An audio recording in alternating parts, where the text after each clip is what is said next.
Okay, there we are. We are live. It is July. Let me do a little camera check here. How's that look? Do I look centered? Yeah. Do I look okay? Look all right? Yeah. I'm going to go around and we're going to do some introductions of everybody else who's at the table. It's the end of July. Very last day. Oh, my mic is way low. Hold on. That'd probably help a lot to get my sound up. It's the very last day of July, so we're over our heat wave, but we're still dealing with some stuff that has to do with that. So we have got one of our players missing, but we're going to go around the table, and we're also changing some seats. Oh my God! Do you have any idea how long it took me to fix all the cameras and all of the frames that have names on them and stuff when I changed that? That's the problem when I get fancy. So we're going to go around, and to my left, for the first time ever, is Thaddeus. There he is. Hello, I'm Ian Little, and I'm playing the part of Thaddeus Poindexter, Dr. Thaddeus Poindexter. Now, I've heard a lot of people talking about riverboat gambling, that sort of thing. I just want to set the record straight. You're thinking of my cousin, Beauregard Abernathy. Now, there are some that say there's a family resemblance. I don't see it myself. So let's just keep that very clear. That's right. Thank you. That Beauregard Abernathy. You never know where he's going to be. Let's go around. As I said, right now we are missing Josephine, who is played by Amanda. We need Josephine's poster here. We should. We've got plans for that for the next week, so we'll talk about that when we're off camera. We don't want to give it away. And here is Lavinia. Hello, Lavinia. Well, hello there. My name is Janice. I am playing the part of Lavinia Rose. I am a fortune teller. I am a healer. And I fight undead and generally kill them when I can. That's right. With extreme prejudice. Whoa. I am Robert Woodbury, and I'm playing Percival Redfeather. I am a ranger and also a weird tiger when called to battle. You were just a weird tiger at the end of the last session, right? And then you morphed back. Right. I did, because it was expedient. And when I turn into a weird tiger, it's not always to the advantage of the party. It could end up being a chaotic moment. I'll be rolling to see who you're going to attack. So it might end up being somebody's detriment. I like your purple mustache. Yeah. It's kind of a pinky purple mustache. That's faded out now. It was very much cotton candy during Katie's. Was that from the consumption of a lot of cotton candy? A lot of cotton candy. So how many days worth of caricatures did you do? 10 days, 12 hours a day. That's a lot of caricatures. And he's still alive. I still breathe. Right. Should we wait to switch the camera, Raven? No, that's okay. I'm giving Raven a moment. All right, okay. You can switch. Go ahead. We're going to switch to our resident wizard. Hello, I'm Glenn the Valley, and I'm playing Raven Alexium. I play the squishy wizard that runs away from most things and looks for dead bodies. It's sort of my trademark, apparently. Loot. He loves loot. Loot. Can't get enough. The only thing, where's your mustache? I have to work at it. These are, they when you buy really cheap mustaches, they're not easy to apply. Your spirit gum. Tell us, who are you? Who am I? Wait, okay, we better go back to me then. So, and I'm Dave Wildson. I am the creator of the homebrew world that we are playing in called Era. And we play a D&D style game. We use a few Dungeons & Dragons rules, but mostly we use Pathfinder for our character sheets, our encounters, and stuff like that. We really like the 3-action economy. So... Question for you. And I'm being interviewed by my wife, Lavinia. Yes, Lavinia. Well... since we may or may not have people watching us, but eventually there will be people watching us, can you tell us just one thing about Era? Sugarberries is here. Sugarberries, you made it? Sugarberries is here. Okay, we're sending a hug to Sugarberries. She fell and broke her arm and is going to have an operation. Yeah, so there's all of our love out to Sugar. Hey, how come Wilder Bunch didn't work? Boop. Oh, no. Please don't tell me we've got broken buttons. Okay, so I broke the Wilder Bunch screen, but we got all the rest of them. Okay, 360 and everything else. There we go. Let's give blow a kiss out to Sugarberries. Mwah. All our love and best wishes for you. We know it's stuff. Oh, look! I see somebody named Contrary Mary saying Well, hi, hello. Disneyland. That would be Amanda. Hi. That is so cool. Well, you know Awesome. what? For however long she's on, she can tell us what she wants us to do for her move. That's right. I guess I'm sure she will. go ahead and chime in chat, and I'll keep an eye on chat for what's going on, Amanda, Contrary Mary, and then we'll find out what you want to do for your character. I'll check in with you every once in a while. Let's see. Oh, Sugarberry says, I saw that Mr. Stash. Let's go. Let's see this stash now. How does that look? There we go. Is it on straight? I can't tell. No, but Mostly. it's perfect for you. It's fine. It has It's good. character. It'll be good for night today. That's really good. These Thank you for wearing a stash. It's the only time he's got dark hair anymore, so he should no enjoy kidding. that. Well, that's At the least true of he all has of us. hair. That's most of us. I'm afraid. I was thinking about a new introduction for the game tonight. I was going to say, so welcome to the oldest bastards playing D&D on the internet. With the exception Right? of I bet Miss there's- Mary. A Yeah. mark of distinction. I bet you there's nobody else out there that's a bunch of old players like Oh us. my goodness, we right? could get featured on a seniors magazine. Oh, wouldn't it be so nice? Yes. Yeah. Wow. Okay. Yeah, I whatever. have been playing Dungeons and Dragons since it first came out. With the future. So say that again, Thaddeus. I have been playing Dungeons and Dragons since it first came out. What was the first year? Do you guys remember the first? Do you ever remember the first time Yeah. you ever sat down and Yeah. you played Dungeons and Dragons? I Yeah, it was was- 18. You were 18. I was 18. Okay. And I played with my brother. Yeah. And he was he's 4 years younger than me. And he was DMing, and I hated his DM style. So I took over DMing from then on. All right. Anybody else? I remember playing Dungeons and Dragons in grade 10. That would have been 1976. Was the first time I played. I was friends with a couple of really big, tall, redheaded twin geeky guys, Morris and Michael, and they we're all into Lord of the Rings and stuff like that. I discovered The Hobbit when I was in grade 7, and so by grade 10 it was, I'd read all the books. So we started playing D&D a little bit way back in the day.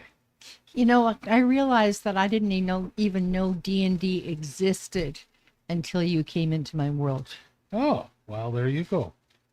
See, look at all of this fun stuff we brought.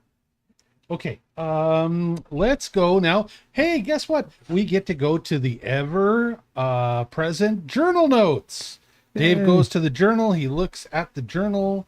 We're going to go to Dave's screen, which is going to be GM screen. We're going to pop up GM screen for a sec. And if we have a look at the GM screen, we'll see that it says, wait a minute, the last journal notes were July 17th. There are no journal notes for today. Hooray! Yay! The We're all crowd's done so the stupid wild. journal notes, at least for the time being. So we can actually go on to fun stuff again in the game instead of that stuff. There are no new things to figure out. I'm sure you guys have forgotten most of the old things anyways. So we're going to jump straight into the game. Where we left off. So here's the rundown on where we left off. For the... I should do it triple. Let's go to triple. Is it working? Yeah, okay. For triple, for the map. The Wylders are in a mine that they've gone into to try and find 3 prisoners. They got ambushed by some Duergar dwarfs when they were off on their main quest line. And they found out through letters and a slave list and stuff that these dwarfs had some prisoners. And they've decided to go and liberate those prisoners. So they've tracked them down to the Duergar hideout, which was this mine, the Shallow Creek mine. And they've been trooping through it. There's quite a bit of it. I'm going to show you on the GM screen. There's quite a bit of the mine that they've gone through it so far. As you can see here, let me get this They started out, they've gone through a bunch of the mine, kind of in a zigzaggy pattern. And now they are here. And they're basically, they just finished a big fight with a couple of things. They've encountered for the first time ever a Morlock and a mechanical thing called a dig widget, which is kind of a robot digging machine that they beat them both up and they won. So we're going to just go around the table because I know you guys are out of combat. You finished looting all of the things that you just beat. And you were talking now about things you need to do as far as healing up, patching yourself together. That was where we left off. Right. So who thinks what? I'll go around the table, go around left. Thaddeus, what do you want to do? Well, I think it would be very nice to do a bit of healing. I've got a couple of scars here that could be dealt with. I have, I believe, 2 healing spells left, and as far as my heals, and so we should do that. Plus, you were talking about there being a possibility that we could rest. I did not say that you could rest. You are in a mine. You guys are the ones who are thinking about resting. I know that that's especially a big motivation for our 2 magic users. You guys decide if you can find a place that you could rest in. So far, have you found a place that would be Not suitable yet. for that? Not yet. So what do you want to do? Do you want to move, or do you want to cast an AoE spell to heal everybody, or what's your plan? I would like to move up closer and Now, how bad off are you guys? Let's go to P for party. And that should show us everybody's health. I think I've got an adventure screen that'll actually show it too. That show it up? Yeah. So this will show everybody's health. Right? Josephine's at 34. Lavinia's 61. Percy's 48 out of 78. Thaddeus is 48. So, I mean, you guys are, the one hurt the most is Josephine and Percy proportionately.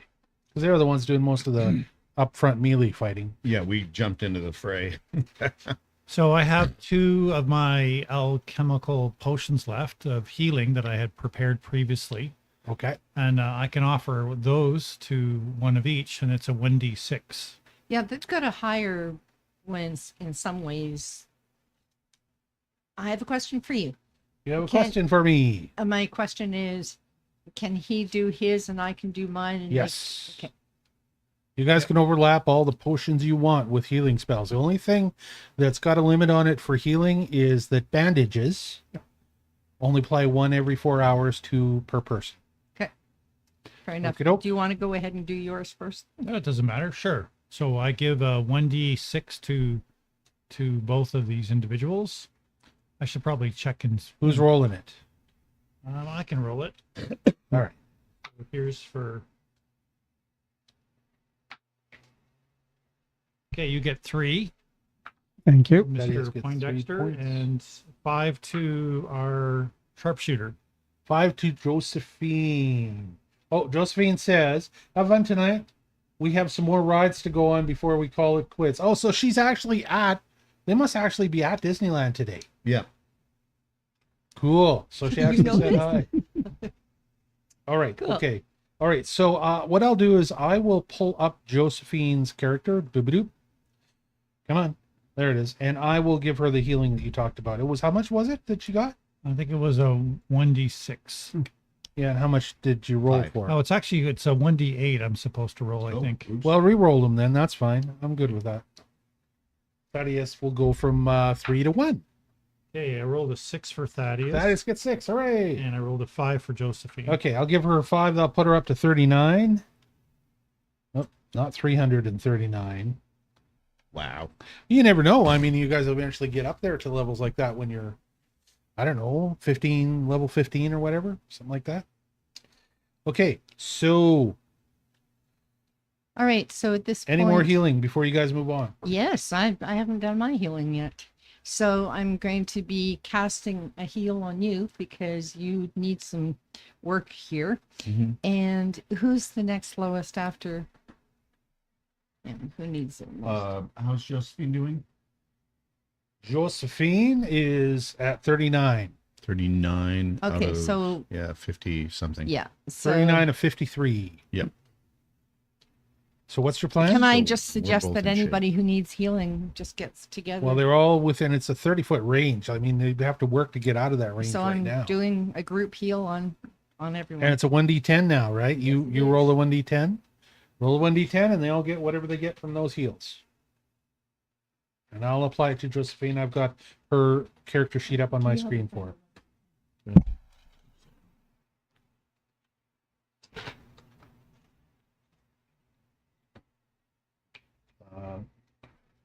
Here, Okay. That looks like a 1d10. Does it? All right. Yeah, it's 5 on each side, so Fair go enough. for it. All right. I mean, if you come up with a 12, then we'll know you have the wrong die. Yeah, exactly. Okay. Oh, you know 8. what? We forgot to start the timer. I better start the timer. Oh, We'll leave it for you another better 30 start the minutes now. timer. Glenn had asked that I move the timer from one side to the other, so I've accommodated him. I've taken the timer, I've moved it from this side over to this side over here. Thank you. That's very So thoughtful. there you go. Let's see. There we go. We'll say 30 minutes. Perfect. Just like that. They No, each I got won't. 8 points. I won't mess with It's like there's a bomb in the plane. it. There. Okay. Mr. GM, Yes. they each get 8 points. Everybody gets 8 points. Give Cool. yourself 8 points. And Yay. give her 40. Nice. And I guess I'll get 8 points too. Yes. Let's see. Is there anybody else that 47. needs healing? I think it's Okay. pretty much everybody. Okay. All right. Next thing that you plan to do. We'll keep going around the table, Percy. I want to discuss with the others the possibility of backtracking and going to that subterranean or the subaquatic room that we swam through that passage and having a rest there. What do you guys think of the possibility of that? Well, what do you think of the possibility of that? Sorry, the subterranean room? The room that we swam through the water to get to. It was the barracks where you met the ghost. Do you Yeah. remember when you Right. met that Barracks. ghost They in met that the barracks ghost and area? then liberated him. But accessing it means they would have to go underwater for a considerable length of time. And we have the advantage of somebody who's I impervious see. to that. Right. And we have the shell. The shell of water breathing. Yeah. So, yeah. we could access that room and then post a watch for anybody to try and get in there. But it's a very narrow passage underwater, and the likelihood makes of a lot any of of them sense. coming after us is pretty minimal. Yeah. And that would give us a chance to have a Such an inspired thought. stop. So, Anyway. so what else was in that room? There was some fungus. Oh crap. Remember guys, there was a radioactive fungus. Yeah, we don't want that. We were in No, we don't danger want of that. Yeah, so we can't go back there. Okay. That's the problem you have is that poisonous mold that would be long-term exposure to it. Well, then I say we go forward and cope as best we can, because we don't have a lot of other choices. How are you doing for spell chips? I have 2. You have 2 left. And So I have levels 1s and 2s, so I can do stuff. It's just not, I don't have my heavy lifters. okay. Well, let's carry on then, and Okay. let's go forward. Maybe we'll find a hotel. That's right. There That's- could be a hotel down here in this Hilbert's- abandoned mine. Hilbert's Hotel I could be think here. no sense could at happen. all. Infinite number of rooms, and Could happen. A room large enough for all of us with only one access. good idea. Okay, so if you're going to explore, if you have a look at, I guess we can look at the table. Yeah. Where do you want to expand your area of exploration?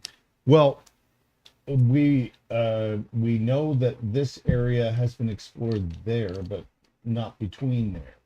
So I'm gonna go explore that here. Is that a door that I'm facing? Okay, so I'm going to I think let's get on triple. I want to use triple for a lot of this. Okay. Okay, so yeah, Percy goes down to this area down here. And explores that. he It looks has- like a door. That I'm gonna actually put it up on the. Can I get it here? Can you see behind me now? Yeah. That'd help a lot. Yeah. Hey, Glenn, can you follow up with the camera so that if we need to switch over when someone's talking, that we Yep. get there? Yeah, we're good. I'm also on top of it a little bit. Okay. Okay, so Percy goes down there. Percy, move your token down there. Yep. Yes, that is a door. It looks like it is a. I'm going to tell you what kind of door it is in a moment. It looks like it's just a decent quality wooden door. It's got a little bit of wear and tear. It is clearly serviceable. It's usable. But when you try it, it is locked. Oh, that. Yeah. Sorry, How just can I before- be of assistance? Have we looted the bodies? Yes. Yes. You looted all the bodies of all the Checking. stuff. That was the first thing he said. Can you check this lock and see if you can get it open? I would be very happy to comply. Okay, so I've actually built these doors so that they've actually got like a DC on them and everything. So you need to, I wanna move a I little guess bit you're going to be further up using your, you have a thieving skill, right, Mr. Rogue? Can you move your Yes, I believe I do. Just a sec. shit where you want it to be on the screen, and I'll move it appropriately. Oh, Thaddeus needs to move his screen. I have been trying to do that ever since we decided we were It going to will move. not go through the It- pillar. I wasn't trying to. I went. I'm going around. I couldn't even get to this square. Oh, weird. Up, down, left, right is not working for you? Nope. Try And- backing up and move it around. Maybe and it's, Try the right or, click. or try clicking on yourself again and then doing it. But if you can't, that's okay. I might be able to move you. Let me see. Whoop. There you go. Ba-ding, there. I moved you. Thank you. Can you move by yourself now? Does it go left, right, up, down anymore for you? Um, It might not be clicked on yourself. Or oh, there you go. I saw you move. okay. Are you using arrows? No, I'm just using the mouse. Oh, that's why. It's really hard with the mouse. Arrows work the best. Up, down, left, right on your. Well, you're on a small keypad. Do you even have up, down, left, right on the little keypad? Yes, I do. Okay. And it's funny because for me, the mouse works better than the arrows. So Thaddeus is going to attempt to unlock that door, which means you need to roll to see if you can. Do you want to do an investigation first? Maybe you should do a Yes. check it. I will check it for first. traps. Checking for traps. And I rolled 20. 20. You find that it looks like it was recently used as a door and it's just simply being locked.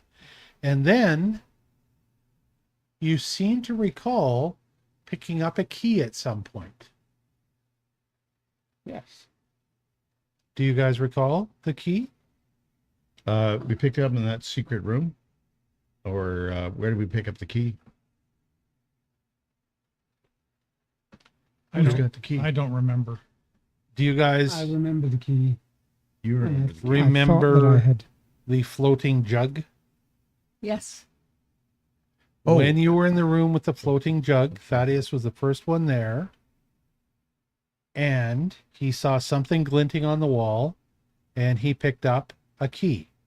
And I said that the key was not corroded away because it was made out of brass. I remember. Remember this. that? Yes, I do.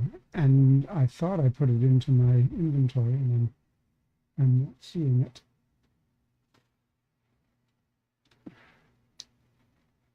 I don't know what thing that would put keys in. I think if you look in your containers at the very bottom, you'll see that you have your lock and key pouch. Small silver key from dining room? No.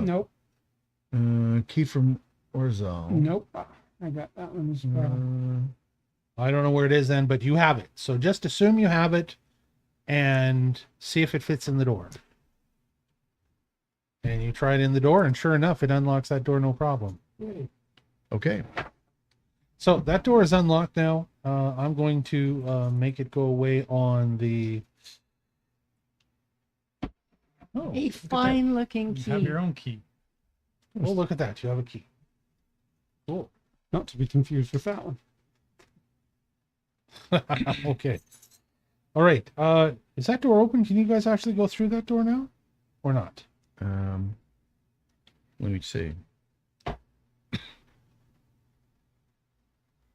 Nope. All right. I'm going to move you back. Going to take you back. And I'm just going to do this. That door is open now. Okay. As you go down, you discover that you are basically in the hallway.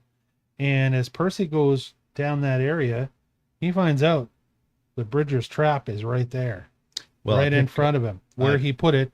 And the last tripwire they left is on the other side of it. Okay. See? See how that all works? I want the screen behind me to be on something else. Hold on, I'm going to switch this. I've also got a mouse over now on the Bridger's trap. If you put your mouse over it, it will usually pop up and tell you about it. Okay. And then you get an okay that you need to put Could away. you That's please move Josephine and Bear? okay, and I'll do that. I'll move And Josephine. I am not moving Bear. forward because I have a bad feeling. Can you check for traps, my friend? Other than our own trap. Just to see if that little side hallway is buggy. Yeah, roll to check for traps other than Bridger's trap, which is the trap from that Percy has. For those that are wondering, Percy carries a trap he got from his father. It's kind of it's a magical relic thing. Magical, yeah. And he threw it down there earlier just in case. In case the 15. You roll a 15. This is what you realize. You realize that there is a locked door directly in front of you with a big 5 on the floor behind it. And there is an open passage the other direction. okay. And the Bridger's trap just next to you. This is everything that you can see from this point. Checking the other door. Door number 5. You check that door and it is locked. Checking for traps. There are no traps. Okay. Can you pick the lock or? We need I a can try my key. we need a yeah. bard that can do impressions of Monty Hall. Behind door number 5. That's right. I'm going to check the same key. You're going to check the same key. Same key. All right, go ahead. You pull out the same key. Where's that key? Let's see that key, Thaddeus. He showed it before. Oh, he's looking for it. He's got it. Here it is. Where's his Nice. da-da-da. Lovely One There it one is. key. There we go. Okay. Hey, And- do you normally carry that around, or just Yeah. this is? It's the key to the. So you need to upgrade the locks on your house, I think. No, this isn't. This is the key I use for the box for all the stuff for the murder mysteries. Okay. good. When Just my curious. ex-wife was staying in Darwin's town, Shrewsbury, she had a flat, like an apartment on the main street, and the key to it was a large brass key Oh, yeah. with little Yeah. things sticking down. That's cool. And it looked like it was 150, 200 years old. It was crazy. That's awesome. Okay. Checking the door.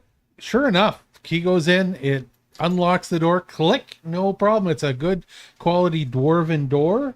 And it is very well made and very strong. So without that key, you guys would have had some serious work to get through it. And it is no longer there. It's opened. I've swung it. I mean, I deleted it on here, Oh. but I've swung it open. Yeah. Do you want to go into the room? Well, I want to look Thaddeus? into the room, but I'm going to be checking very carefully All right. it's probably- What are you using? because it would have to be a very small. I'm Still sorry. Are you still carrying a glowing leather armor breastplate? Can I pick up the trap from here? Yes, sir. We will assume you have picked up the trap. Okay. I will take the trap and I will make the trap not be there. All right. Trap is no longer there. Okay. And I will follow Thaddeus into the room. Okay. Thaddeus, what are you using for your light source? Have you got a torch or what do you have? Whatever we Or have that been using glowing up to this armor. point. I guess the glowing armor, if it's still glowing.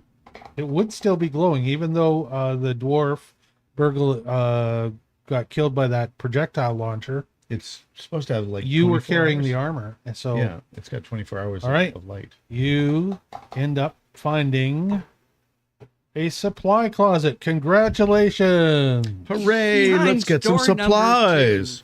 Yeah. You get supplies. Supplies for you. Supplies. All So right. there are a number of shelves. It's obviously one of the main supply caches of the mine, where there's a whole bunch of stuff. There's a great big crate in the corner, glowing with a light around it. Ah!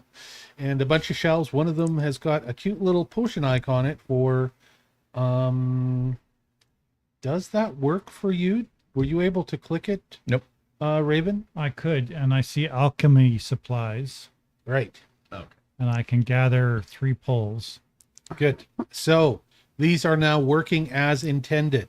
I had a I'm real investigating problem the crate. before with when somebody would click on one of these things, even if it wasn't theirs, another player who's on the other side of the map would suddenly have a pop-up saying, do you want to find this thing? It wasn't supposed to work that way. You're only supposed to do it if you are the one that it's intended for. You can look in the crate, can you? I'm checking the outside of the crate first. And I rolled a let's 26. have a look at that crate and see. Oh yeah, you know, I made this stuff months ago, and I'm so happy we're here now. I am going to configure ownership for that crate so that all of the players are observers of it.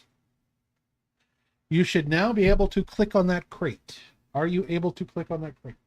Not until I know that it's safe to do so. Looking I've around the rolled a crate, 26. 26. It doesn't look like it's at all trapped in any way. It looks like it's a good, just a regular crate. It's been there for quite a while.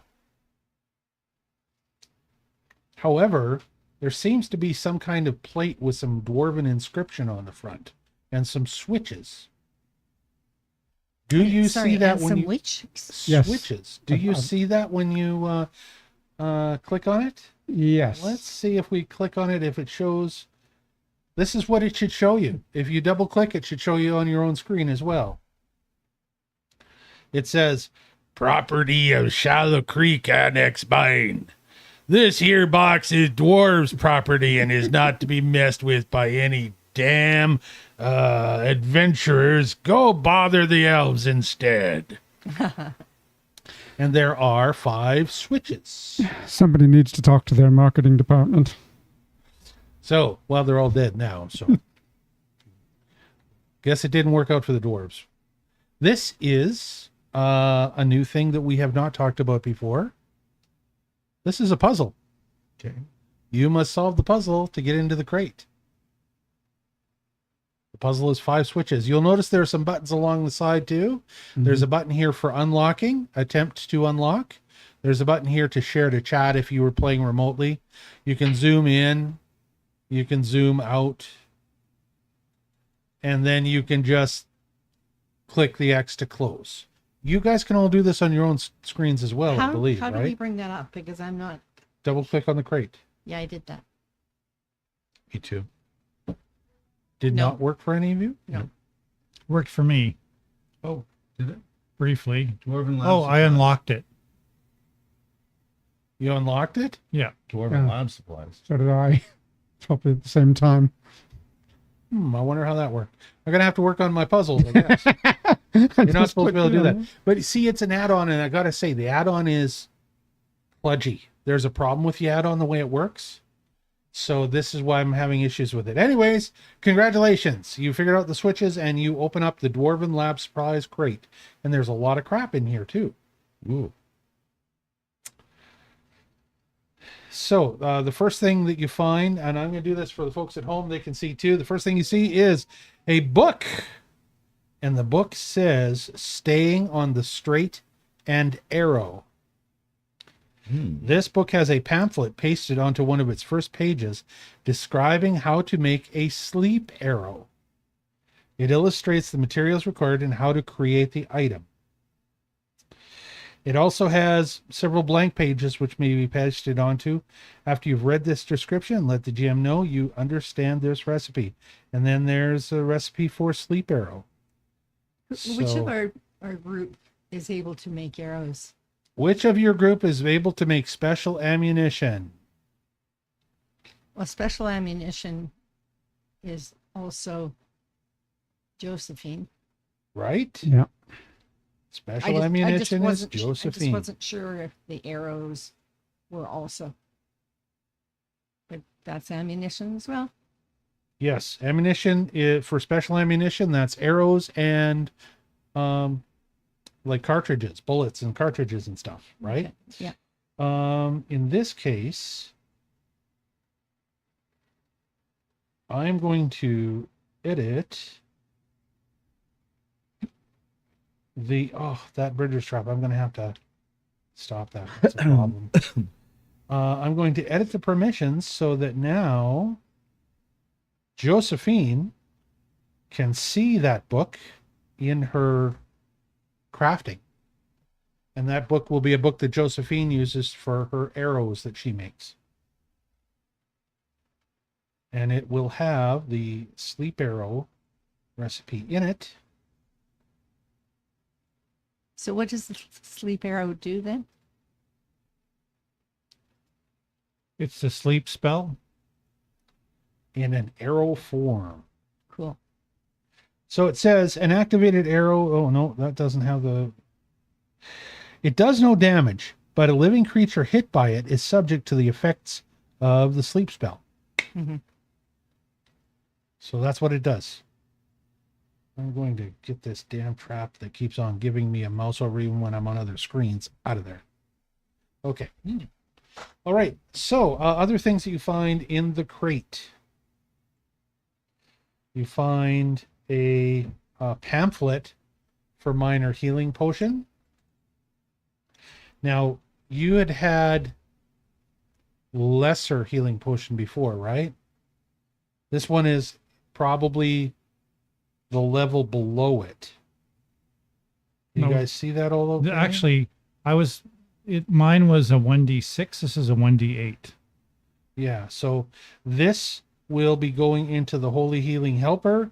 Yep. And it is not something that Raven can make, but it's something that Good. Lavinia. Lavinia can make, and it might be something that Thaddeus can learn to make too. We'll see. I think you have another one that's a 2d8 already. I don't know. Below that, you have other stuff. There's a bunch of empty glass bottles. You find a whole bunch of empty glass bottles and flasks that you guys can do some stuff with. Yeah. Yep. I can, 3 unusual liquids. So these are 3 unidentified. Actually, one of them, there's a quantity of 8. What the heck? Why would the game master, Dave, what are you doing, Dave? Why did you make that happen, Dave? What's in there? Oh, sure enough. Yeah, there's one of those potions, and it looks like it's got I don't know, sort of a dark black brown color in the liquid. There are 8 of these bottles. Then there's 2 other different potion bottles there. One of them has got something that is just the slightest green tinge to it, but it's almost completely clear. And the third one seems to have a blue tinge to it. And if you shake it up, you see little zaps of electricity zap back and forth inside the bottle. There's also some sinew. Sinew is something that Percy can use. There's a scroll of sleep. wonderful.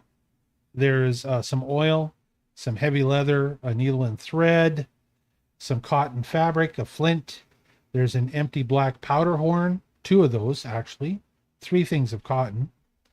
There's some charcoal, some wild cotton, pine pitch, water hemlock, chaga. That's everything that's in this box. I already took a few things. All right. Okay. Maybe there were some other things and they're gone now. Yeah, there was a dwarven whiskey that I'm going to make. A dwarven whiskey. So I'm going to make Thaddeus. some Got it. Molotov cocktails, Ah, okay. and so I took the can bottles you as well. keep that so that I'll be able to get it later because it won't open on mine.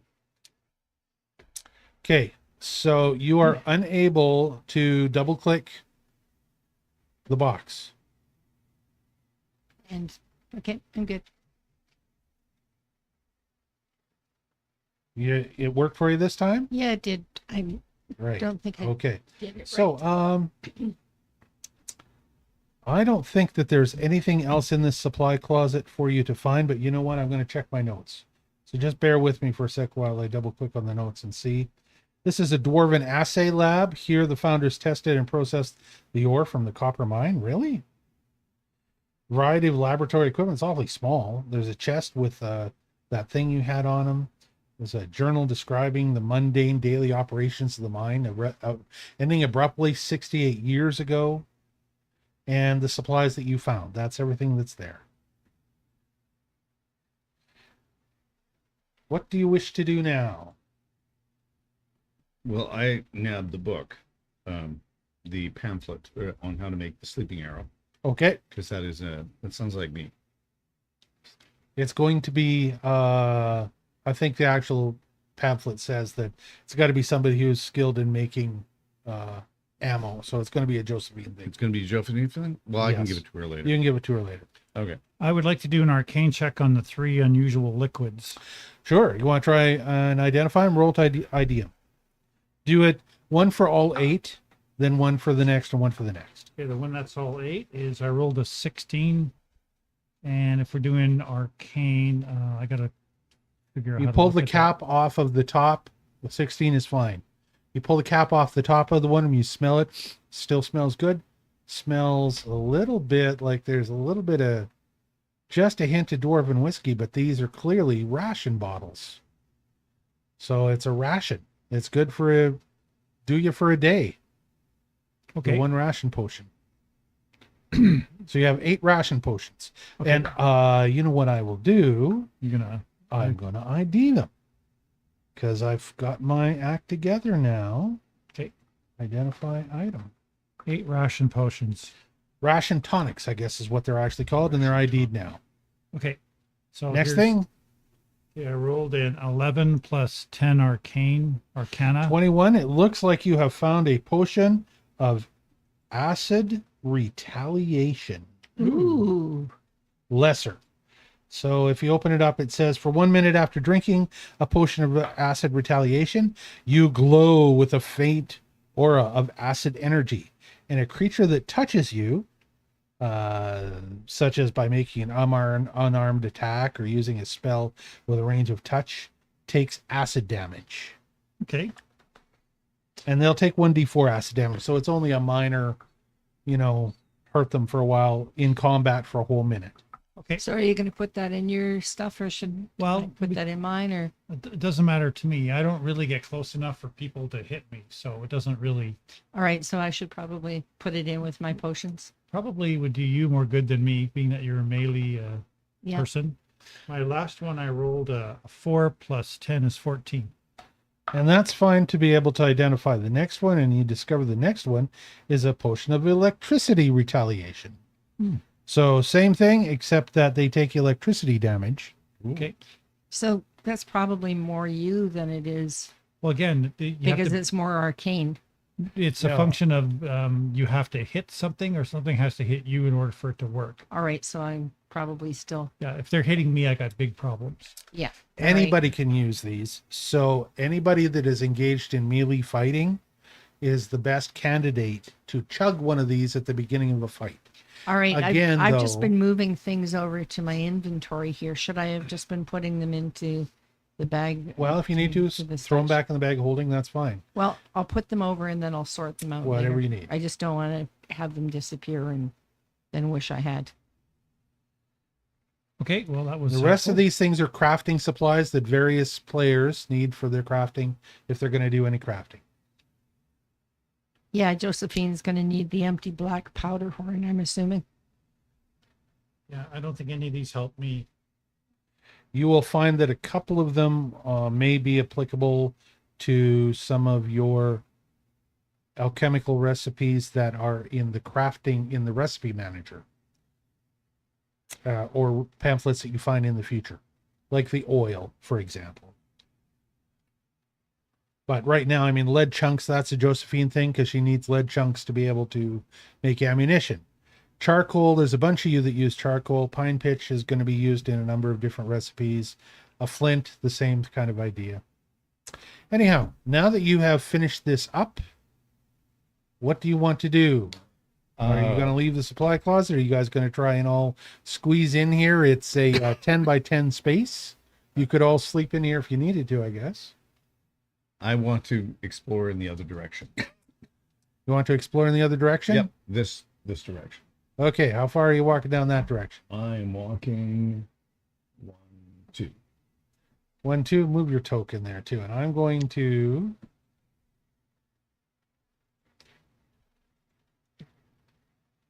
Just want to quickly ask you a question. open this up. Do you want to put the Thaddeus? Do you want to put the 2 of the ration tonics in with your stuff? Sure. I put 2 in mine. Okay, I moved your token for you. Okay, so that's about, oh. Okay, so the timer's almost up. We're going to end this episode right here. For those that are watching us live, you know that we play about 3 episodes a night. Every Wednesday night we play, almost every Wednesday night. We try and play every Wednesday night, but we don't always get there. And for those that are watching one of our recordings, this is going to be the end of this episode. We'll be uploading another episode, the next session, shortly after this. You'll find them on YouTube. So we're going to cut to a Be Right Back screen now. Thanks very much for coming to watch us. And if you're live, stick around for the next episode. Before I shut it off, though, I should say that the last thing that happens here, we're going to leave it on a cliffhanger, is that Percy hears a deep dwarven voice say something. He doesn't know exactly what it is. Howdah! And all of a sudden, a shot comes out of the dark and hits him. Pow! Okay, we're going to leave it right there. You're going to have to find out next episode what happens.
welcome back. If this is your first time seeing us, this is the Wylders game, and I am Dave Wildson. I am the game master for the game.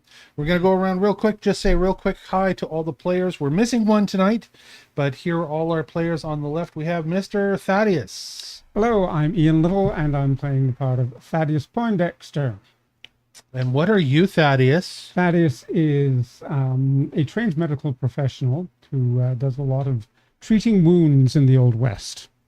That's right. And now you're in this new world from the Old West, and you're treating even stranger wounds. Yes. All right. Just a sec. We'll go over to Lavinia. We're missing Josephine. This is where Josephine normally sits, is right beside Thaddeus. We're going to Lavinia. Well, hello there, everybody. My name is Lavinia. I am the group's fortune teller, one of our healers, and fighter of undead.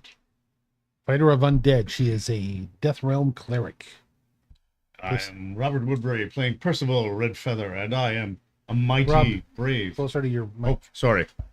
Mighty, bold, brave man who forges into battle.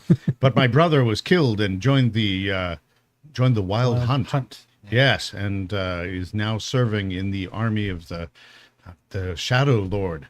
And I have been gifted with a bow to help us in our battle to fight the Iron Cudgel, as you say.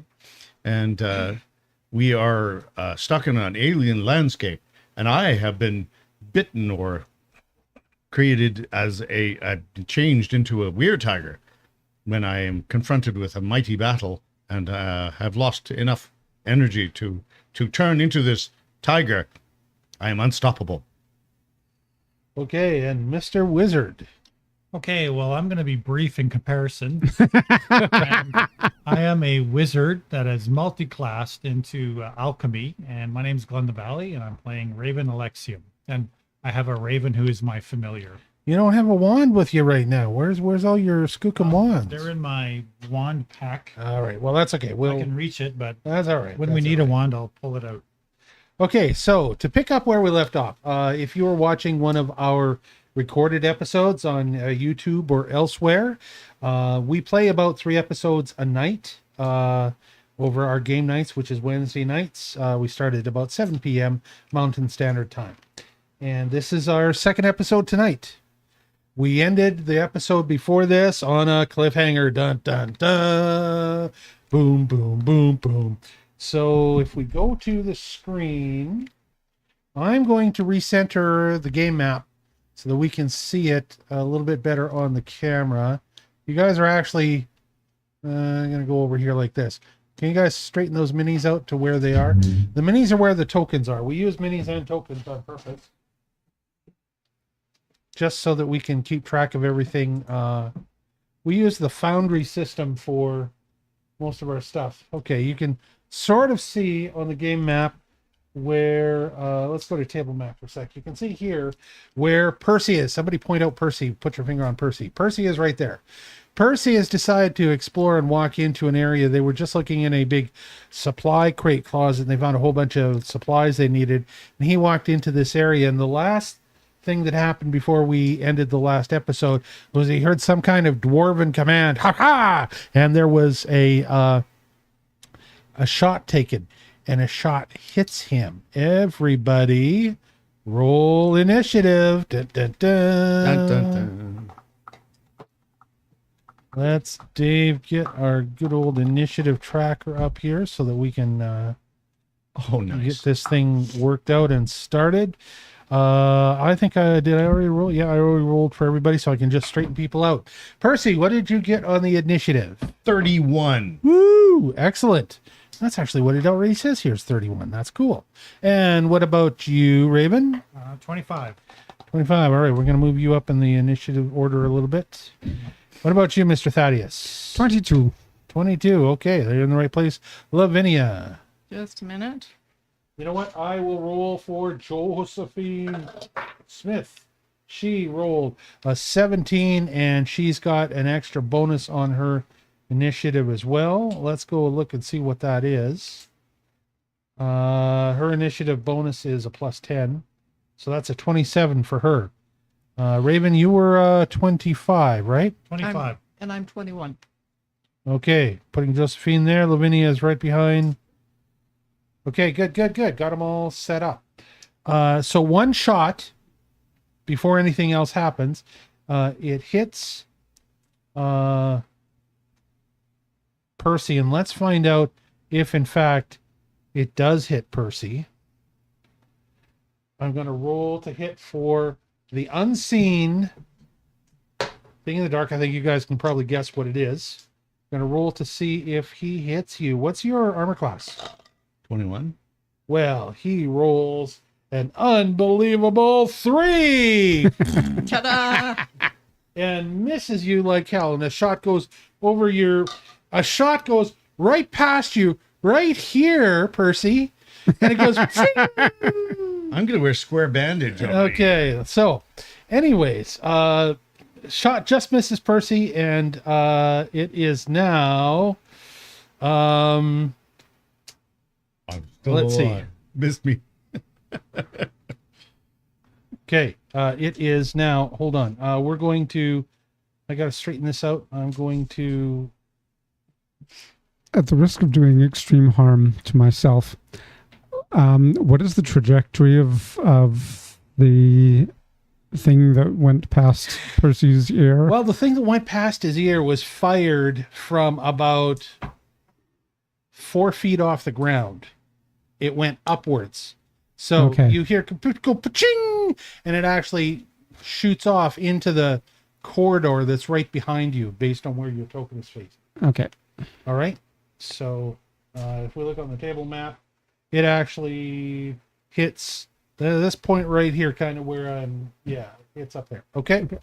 And it becomes the next person's turn who reacts fast enough after this turns out to be Percy himself, because he had the highest in the reactions. Well, I'm going to use my night vision to have a look ahead and see what I can see. All right. So as you'll use your night vision and you have a look ahead, I'm going to reduce some of this fog of war.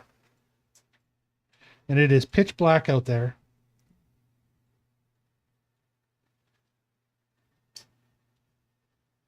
And you can barely make out. It looks like there are a couple of alcoves. And it looks like a table in the middle of what must have been in the old dining hall. Mm-hmm. And that is all you can see. You don't see anybody. That's it. That's what you see. Damn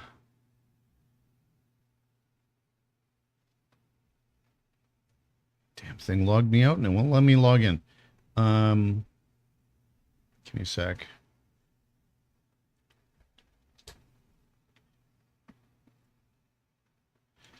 Try that.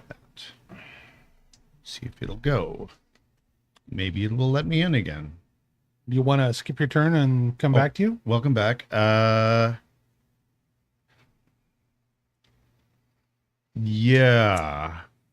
I'm kind of startled by this event. And yeah. So I'm gonna So what do you seize my think? turn. You wanna just hold your turn? I'm gonna hold my turn. Okay, next up is Josephine. What would Josephine Smith do in this case? She would move forward with Bear and she would start walking towards what's going on. So I'm going to give her 5, 10, 15, 20. She's going to stop here. She's not going to block the door. She and Bear are going to go together right there. And she's going to hold the rest of her turn to wait to see what's going to happen. And it becomes the next player's turn, which is Thaddeus's. Thaddeus, what do you want to do? Well, Oops, since here I we go. can't, since I'm unable to see anybody Yes. there, the only thing I've got, there's no point using any weapons. Can I do some sort of battle assessment? From behind Percy, you can't tell. Yeah. Okay. Battle Fair assessment enough. does not help you until you can get into the room. Yeah. Fair enough. Okay?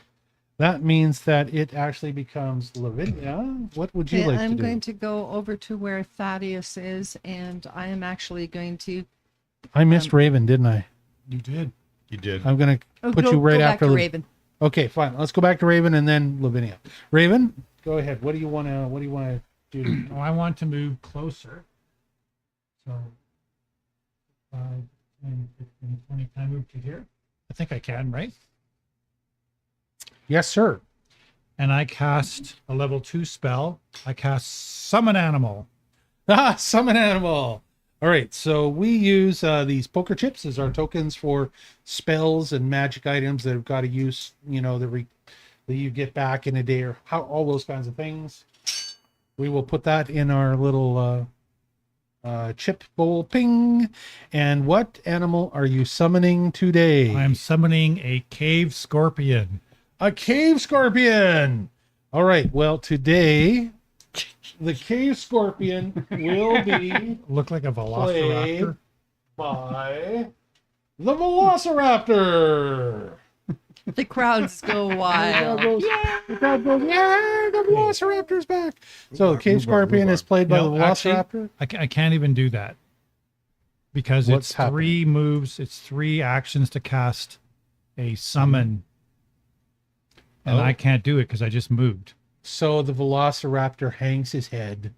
He sighs and he troops back to the sidelines, Darn. waiting to go into the game, which is what he'll get to do next time. Raven, that means you do have, since you can't do that, 2 more actions.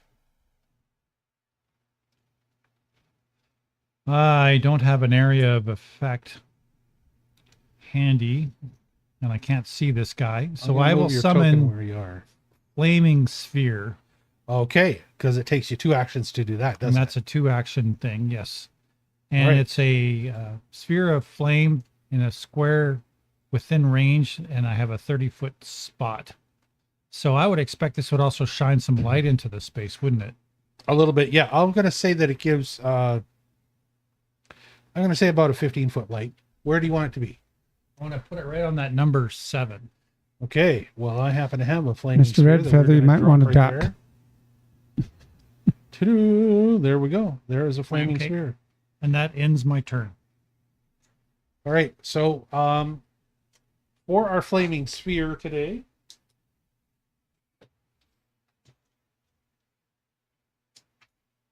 our flaming sphere is going to be played by this white dice.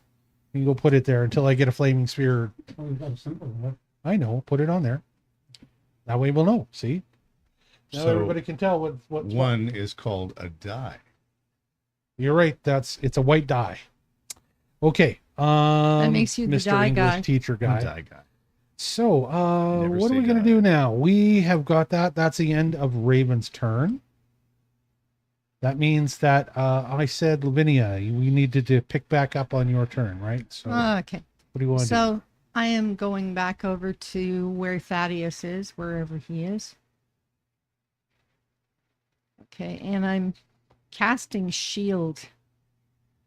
Okay, so you So take a that move to it- go there. I'm going to ask you a quick GM question. If I have my shield, can I shield him with my shield? No, your shield only shields you Okay, because it increases your armor class. right. That's how it works. All right, well then. No, I'm still going to cast shield. Okay, so it's 1 action to cast shield, right? Yeah. And it's 1 action to move there. You have 1 action left.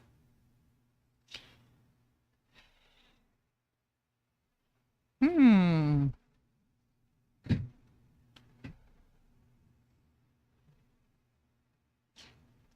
So you didn't actually get hit. Nope. Nobody No, got hit. nope. Nobody got hit. Everybody's fine. I'll just hold the rest of my turn. Okay. It now becomes something. You hear something moving in the door in the dark, and all of a sudden, lobbing out of the darkness, you see this little flame globe, and something lands right where. Let me see. 5, 10, 15, 20, 20. Something lands right where Raven is, and it is. Let me see what this guy's got. It's good of us to bunch up like that. It's an alchemist's fire bomb. It lands right there. It's a 2d4 plus 4. It's got a plus 12 to strike. Does my shield protect me from it at all? Pushes your hit. If your it hits you, hit. It's a Yeah. 24. So It hits Raven because it's aimed at him. And 24 hits you, doesn't it, Raven? Is Yeah, it- I have a 21 armor class with mage armor. Yeah. Okay. So it is a 2d4. Oh, no, not a terrible 2d4. The first one is 3 points. The second one is 3 points. And then there is a plus 4 on it. So 3 and 3, 10 points of damage. Oh, that's a lot. And 1 point of acid damage. Okay. I'm at 42 hit points. Well, I'm looking at the wrong one. Okay, never mind. 2d4, 4 plus 1. It's, sorry, 1 point of fire damage, not acid damage. Okay. You'll also be taking 1 point of persistent fire damage. How long does that persistent damage last? 1 minute. I'm going to say 1 minute. So 10 rounds. I'm going to say that for when you guys do persistent damage as well. water.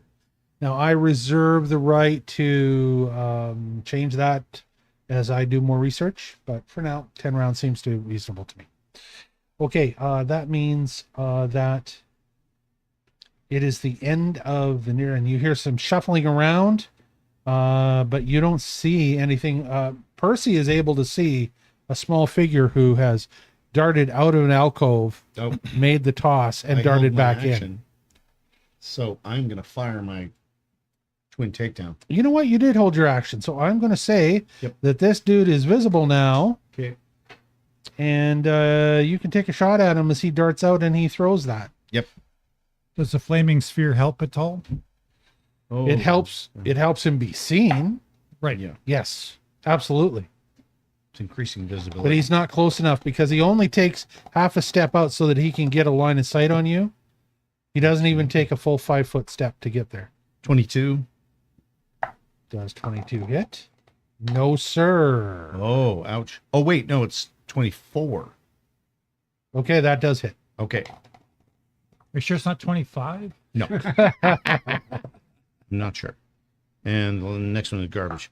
Okay. And So you hit him with one of the bow shots. yeah, just one of the bow shots. Your twin takedown means that your first shot you can fire Twice. 2 at once. Yeah, 2 at once, and it counts as only one thingamajig. That's one of your ranger goodies. Yeah, and I think it was a D8 plus D6. Well, if you click the player screen thing, it'll pop up and tell ya. okay, fine. Percy, There. shadow bow. Shadow bow. It's right there. Yep. Okay, yep. And I got this on the back here. I'll do one, this for you 1d8 guys. plus 2 piercing, 1d6 shadow. So d8 plus 2 and 1d6. So 5. And then 1d6. 5. So 10 points of damage. Another shot. Nope. Not good enough. And my last shot. Oh, actually, no. I'm going to move there. You're going to take cover? I'm Okay, gonna- fine. I'm gonna As your step. last action. I'm just taking a step Okay. so that's that good. I clear the path so other people can get through. Okay, you hit that guy. How much did you hit him for? 10. That's right, 10 points of damage. Because I got to correct that off as well. It down at the bottom it says player screen, and if you click on it again, it disappears to player screen, and that shows I you see. all the Okay, thank players and all their pluses and the Okay, fudge, cool. fudge, You fudge know, bits.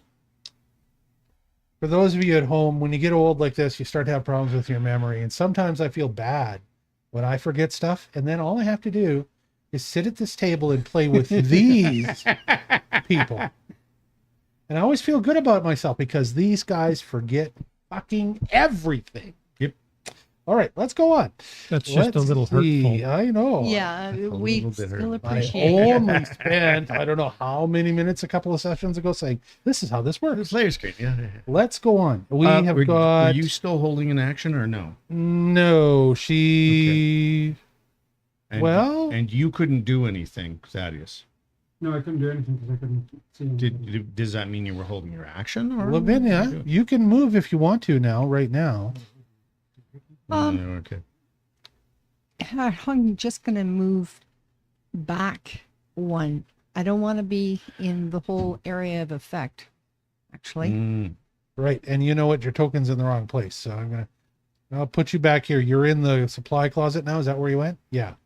Fine. Okay. What about our sharpshooter? She decided to step to this point. She moved there and she stayed there. Okay.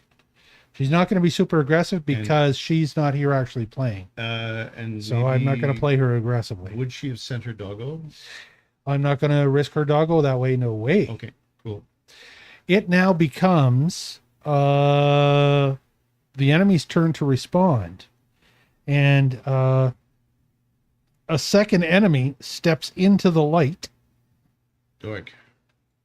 It's nice that my meat shield happened to step aside. Yes, exactly. And the second enemy Yes, all he of a did. sudden starts moving his hands in some type of I'm fully summoning exposed. gesture. Fully exposed, aren't you? And suddenly, as he goes like this, up out of the ground just magically appears this giant boulder and starts to roll right towards all of the people that are lined up. Boulder roll, boulder, boulder, boulder. Let's see who this boulder hits. It says here the Stonecaster conjures a rolling boulder that deals 5d6 bludgeoning damage to each creature in a 60-foot line with a DC, not going to tell you, basic reflex save. Roll reflex, so that would be Raven, Thaddeus, and Lavinia.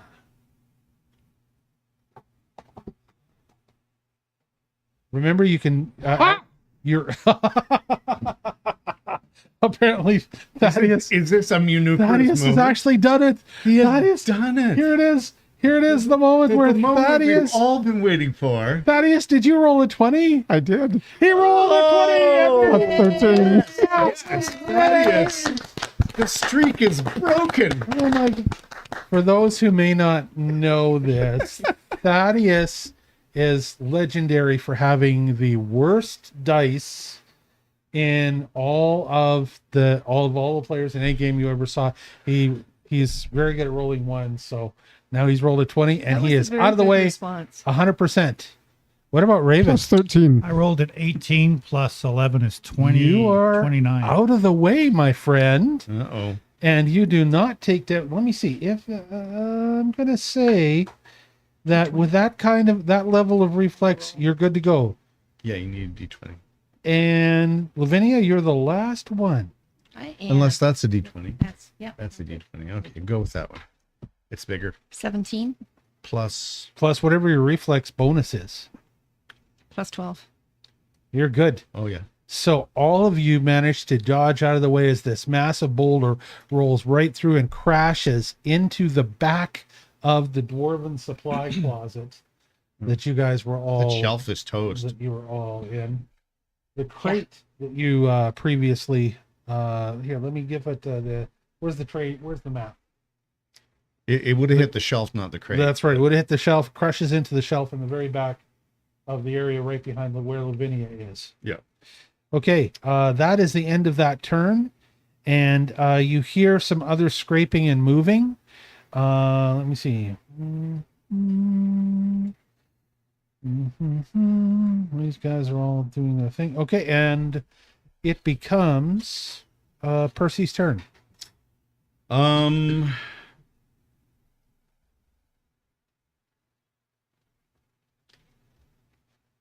What you gonna do, Mr. Red Feather? Fudge bars. Oh, I good, it's still there. am gonna do something stupid. Oh, he's gonna do something stupid. You don't have to. Well, no, but you guys all stepped out of the way, right? Yes, they've all dodged out of the way, so I'm gonna say that And- they have moved. And there's a big frickin' boulder, right? The boulder disappears after it Oh, hits the thing okay. because it's a magically summoned Magically boulder. summoned boulder. Once it's done its damage, Okay, it just and- fades away. because these boulders, they don't physically actually come from somewhere. They're not, it's not getting ripped. There's not a hole in the ground. It's not getting ripped out of the ground and thrown. It's summoned and then it unsummons. And it's a common Duergar ability, by the way. I'm going to whip out the shield and jam it into the wall in the gap. Okay. So I'm going to whip out the massive shield from the bag of holding and jam it into the crack in the wall if I can. All right. I'll say that'll take all 3 of your actions to do that. Okay. Because you got to go into the bag of holding to get it. Get in the bag of holding. And I'm going to give it a difficulty check for you to jam it the way you want to jam it. Yeah. So that it's tight. So it's so tight. roll a d20. And if you make the DC, you make the DC. Okay. If you don't, then it's just sitting there loose. And it'll just fall over when Well, you let go. Can I at least hold on to it for protection? Yeah, you could always hold on to it for sure. You should be rolling that on your keypad. Oh, yes, I should. What a good idea. He thinks he's getting away with something, but I'm letting him do that this All time. right, fine. Go ahead. I actually, Oh, he's gonna do a do-over. All right, here we go. Give me a do-over hero point. unfreaking believable. A one. A one. A one. Gosh darn one. How? It leaped from your body into mine. You have any more of those inspiration tokens? Bad Here we luck. go. Sorry I about know You that. can only can't- use one. Can't give me one. You can't. Here's Yeah. the thing. I'm going to give it 50-50. If it is a little less than 50-50. If it's higher than 10, if it's 10 or higher, okay. So if it's 10 or higher, the shield breaks. If it's 1 to 9, the shield is dented but does not break. Ready? It's a 9. No. The shield is badly dented as he tries to jam it into the wall. It gets slightly bent, but it doesn't break. It's still a usable shield. Fine. But you have to hold it to keep in place. Yeah, I guess I'm just stuck there holding a shield in the hallway, Right. blocking the freaking hallway. And it becomes Josephine's turn. Oh, does it take any time to yell something? Nope. You always get your free action to yell. Try the other direction. Oh, that's not a bad idea at the all. other Okay, all right. Go around. Yeah. All right, go around. Go around. Hey, how come I don't see just a minute here. Let me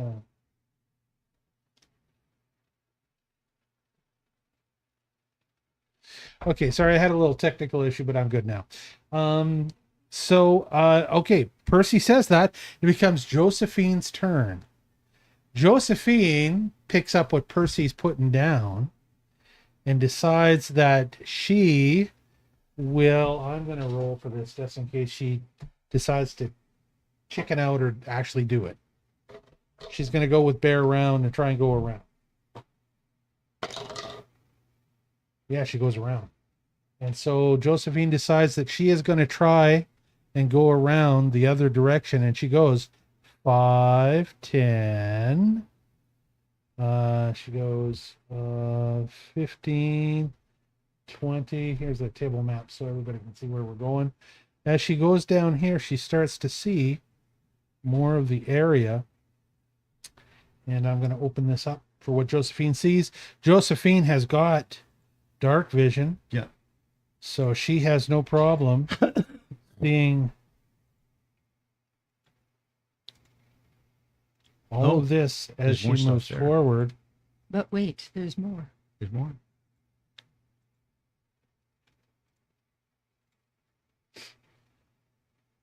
Sorry, this is taking a little while to update. It's a little slow. Bit by bit. Come on. Hurry up. There we go. This is what Josephine has been able to discover. And as Josephine finishes all of her moves, she ends up right here next to this corner with Bear, and she holds right there. Okay. So you guys gonna follow Bear? It becomes Raven's turn. Then Thaddeus, then Lavinia. Okay, so Raven will he will cast magic missile. He will use All right. 2 actions for magic missile. Are they within 30 feet? 5, 10, 15, 25 feet. I think he's just within 30 feet. I think I could I'm going to just say hit him. yes. Okay, so I'll roll for 2 1d4s. You get a +3 force bonus on that. Did you just move? Who did you just move? I just moved Percy onto his. 4 plus 4 is 8. Plus 4, as you say, a force bonus. So that would be 12 hit points. You get 3 for your force bonus. Okay, so 11 So, hit points then, 11 hit points. against the magic user. Okay. Which was the one that were through the boulder, That's right. correct? All right. So you see these things, they'll go off into the dark, and then you hit them. You can't see it, but you hear them hit their mark. Arr! And How come I can't see it? because they go beyond the power, the light. He stepped back into the shadows, right? Well, did he? Okay, his character didn't move. No, we didn't move the minis. Yeah, we didn't move the minis. Oh, you didn't move with minis. Oh, that's what's going on. Yeah. So I moved the tokens. I didn't even realize we put minis on the board. Yeah. Both of those guys have retreated back into the darkness, and you can't see them. So take the minis off for now. They are both back in the darkness. The last you saw of them, one of them was moving this way, and the other one was moving this way. You hear that sound come from this area right here. Okay, And the guy in that area, you see, that's still within distance of you as far as I consider the range to be. He's within the very last square I see. that I consider the range for your magic missile to be. Okay, Because, I play this stuff pretty fast and loose, right? So I'm going to apply how much damage? 11. 11 points of damage. That's not too damn bad, man. So, and then I'm going to step aside so I can just peek around the corner, but not get picked off by another boulder that comes flying through. Right. But I can still kind of see down that corridor. And that will end my turn, but it'll allow my flaming sphere to have its turn. Right. Flaming Spear gets a turn now. What do you want to do with it? Well, I'm going to fling it to where I think those guys are. To How where far can you move that? What kind of reach do you have with your sphere? it's really good. Oh, it is. Okay. Yeah, it's really good. No, I don't know. I'm gonna have to look it up. Oh, you're making that up? Yeah, of course. Fine. I think it's That's why I have it so that I can look at your sheets too, so I can check bullshit when it's coming I think down it's the pipe. got a 30-foot. Flaming Spear. You can move the sphere to roll another square within range. So it's Range got- is 30 feet. so it can't move any further than there anyway. 30 feet is the extent it will unsummon if it gets more than 30 feet from you. Okay, so So if you're there, I'm going to say that's 30 feet in a whatever straight line, regardless of walls. So I'm going to give you a 30-foot circle. okay, I see where your little mini is. I'm going to put your token where your mini. Oh, damn it. Hold on. okay, I can be on that side. Just a sec. I got to move your damn token. Are you going to that side or that I side? would rather be on this. All right. I'll move your token down then. Okay. Is that in the right place? Yeah, that's where I would like to be. Okay. Here we go. 30 feet from you is exactly. Hey. So I can just peek Measure around it. the corner and not get picked There off we by go. a boulder. 30 feet from you, there is 30.6 feet right there. Okay, You can move it one more square. I will do It that. will dissolve. It will unsummon if you go any further than that. Then that's where I shall move it. And if we can see anything further from that little bit of glow, I'm going to remove a little bit more of the. I'm going to move this guy over here. And that'll end my turn. Move this guy over here. As you do that, it gives you a little bit more removal of the light, and you are able to see this. Come on. My computer's frozen up. Give me a sec.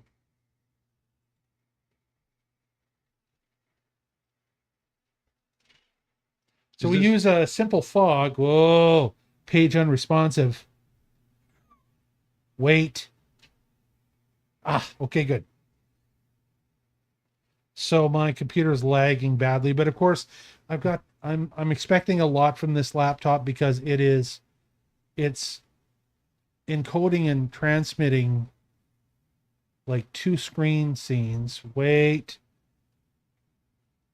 And it's also doing like 3 other scenes of this. So it's got a lot of graphic stuff going on. I should have rebooted it just before I did this. I didn't, but there we go. We're good.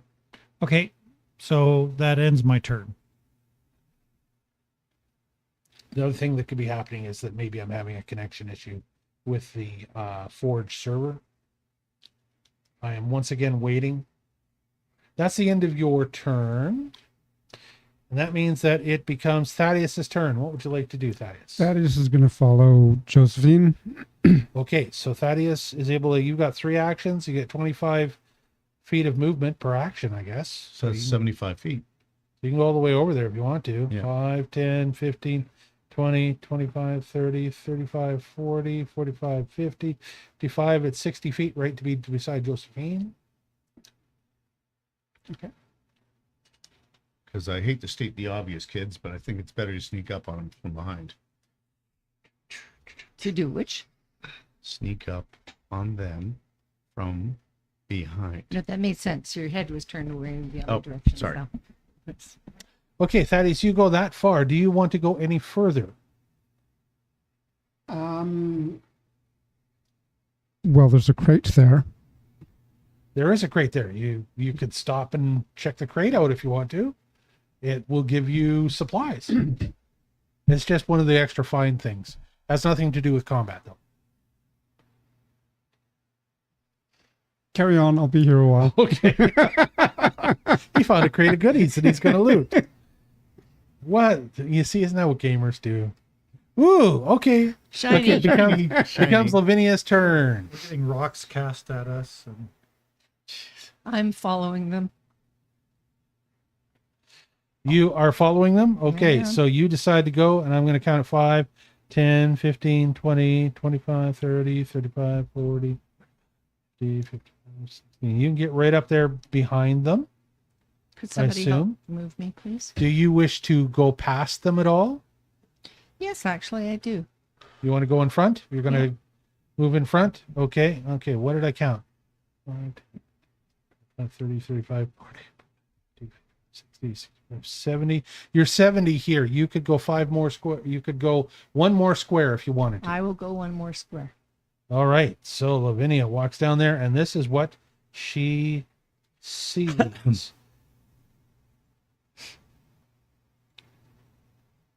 Yeah, I think the problem is the fog that I'm using for it to update everything is what lags down. This is what she sees as she goes down that hallway. Hmm. And Am I seeing anything there? you don't see anything to the end of the hall to the extent of your vision. The hallway continues on into darkness. Okay. Just as you see here. Okay. And it becomes one of these guys turns. Oh, I didn't even start this encounter. I'm an idiot and I'm okay. Begin encounter. Boom. Timer set? And I didn't start a timer. We're going to set the timer again for 30 minutes. Just like that. no, not there. I know. I'm putting it in this drawer now to help it be not so long. Okay, let's see. Now that we've got this thing going, and sure enough, it's actually I'm gonna skip it down to whose turn it actually is.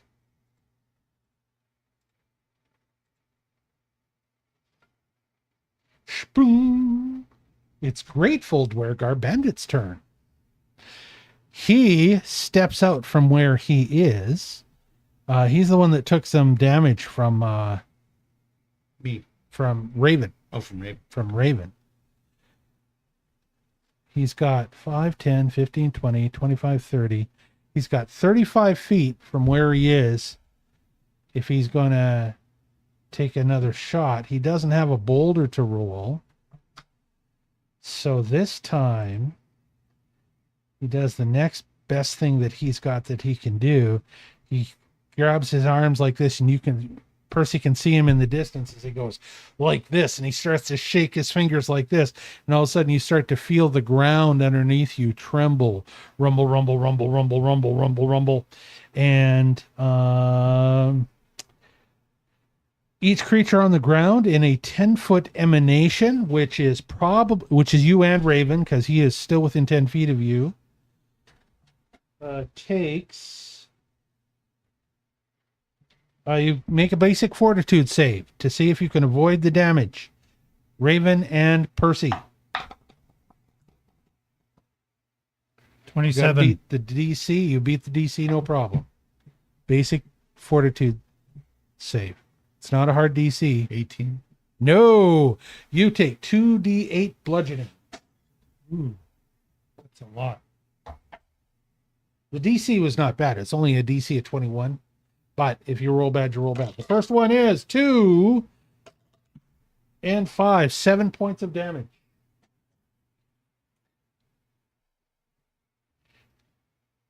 But you are not knocked prone. You're able to keep the shield where it is. As the ground around both of you shakes, you're both able to stay upon your feet. Yes. What is that, Percy? I have a question, Mr. DM. Yes. What is my boundary state? What is your boundary state for being a weird tiger? Is that what you're talking about? What is my boundary state? Yes. How much damage have you taken? I am down to 49 out of 78. Roll a d20.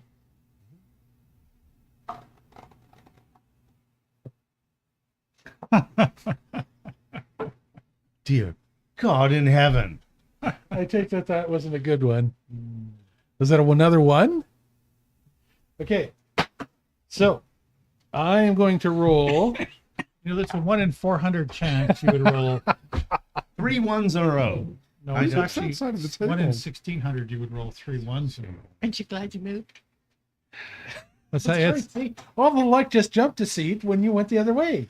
Right. It's like, I can't find that Just anymore. moved over. Here's another guy I can use. I don't know what's going on. that's a much luckier seat. I don't have a fumble table built yet for rolls of critical ones. However, I'm going to give this a 50-50 chance. 50% chance nothing happens. Not 10 or higher again, and you turn into a weird tiger for 24 hours. Ooh, here we go. 3. I cannot believe. So you might be in bad luck, but I'm not rolling high either. Nothing happens. I can't believe it. I was waiting for you to be a weird tiger for 24 hours. Well, I Damn.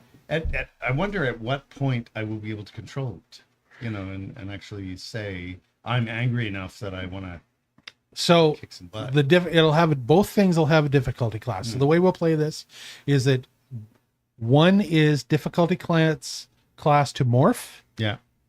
the first time, and then second one is difficulty class to control your will while morphed, Okay.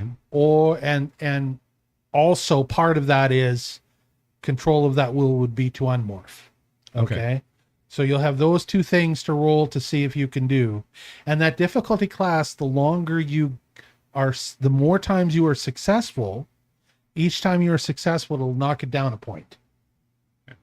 Make sense? Yep. Makes sense. Okay. So it'll start off at a certain level that I'm not going to tell you. It's already started there. And he already knocked it down 1 point because of the last episode we played. Yeah, when I rolled a 20 to control Yeah. myself. Yes. But I'm not penalizing you. It's not going up when you fail. It's only going down when you succeed. Okay. So let's go on with what's going on. So you are still So there. he hit me and it caused damage. He hit you, it caused damage. You are still holding the thing. I'm still holding the His- shields and my armor class is 23 with the shield. That wouldn't matter with a tremor Okay, because it's all shaking the ground around. you, Okay. right? That's the thing. It's a fortitude save because the ground is shaking. Got it. I cannot believe it, but that is only one action. So then all of a sudden you see the little bastard scarper away into the darkness as he laughs. Okay, it becomes the next Duergar's turn. And sure enough, another one steps into the same spot the last one is in. How come he's not, here, let me make him visible. There he is. Is he visible now? Can you see him? Right on the edge. Yeah. Did he show up? He's there. That's not him. Shit.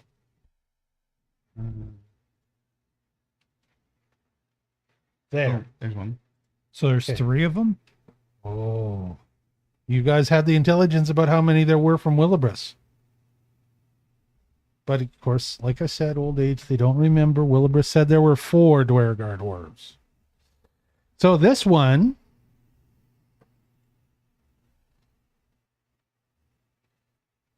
is holding what looks like a really badass crossbow. He holds it up, he aims at Percy with his shield, and he takes a good old regular shot at him with the shield. And he's got a 12 plus 7. You hear the bolt sink into the shield, thunk, as he hits the shield and not you. Good. He tries again. And he rolls a 13 plus 7. You hear a second bolt. Actually, it would be 13 plus 2. Second bolt goes boom over the top of both of you and off into the supply closet. And he tries one last time. Just, what's this thing? What's that? Whoa, hold on. Shiny. I will wait for the next time to try that. He tries one last time because, no, he moves. His 2 things didn't work. So he decides the best thing to do is to try and get out of the way. And so you see him move back down this thing too, and he's back into the last bit of shadow. You can still see one who's kind of standing half in the darkness there. And so you know where he is. Mhm. It becomes another one's turn, and it's that guy's turn. And that guy is keeping his distance from that flaming sphere, but he can still see. Let me see, 5, 10. How far away from Percy is he?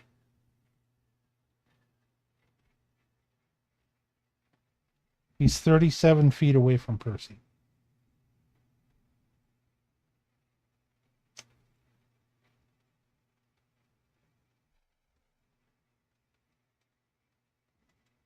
So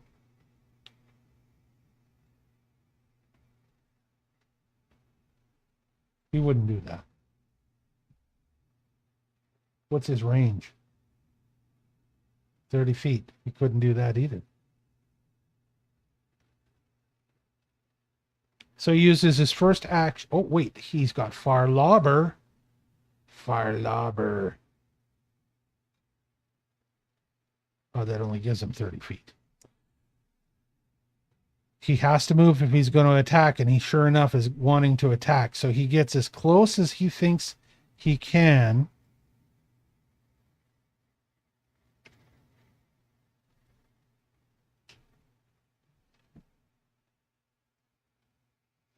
No, that doesn't work.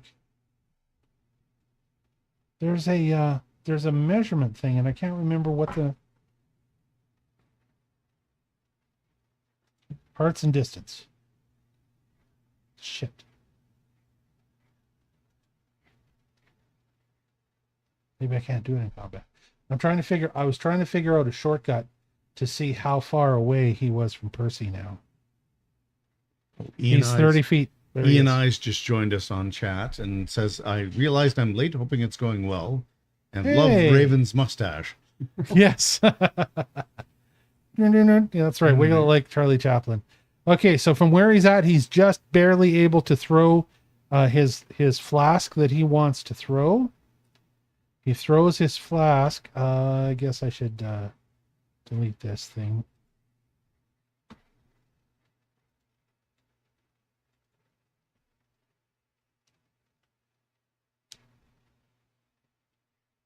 It's a strike plus 12.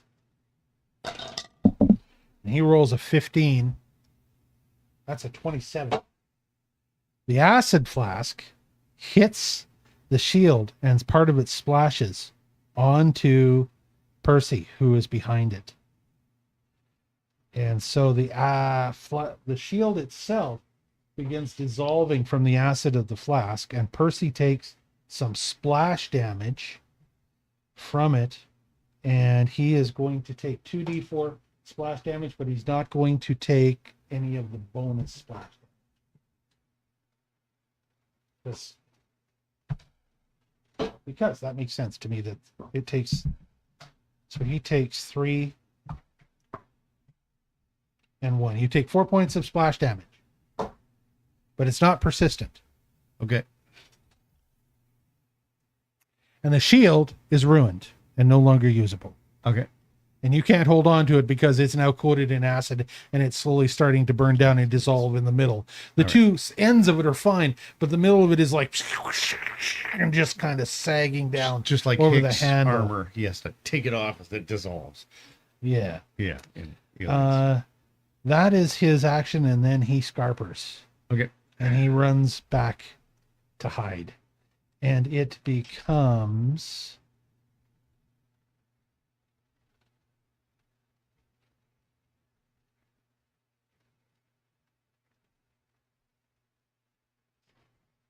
Bing.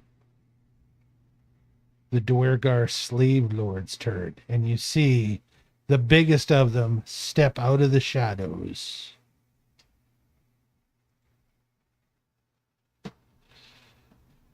You see him give a bellow.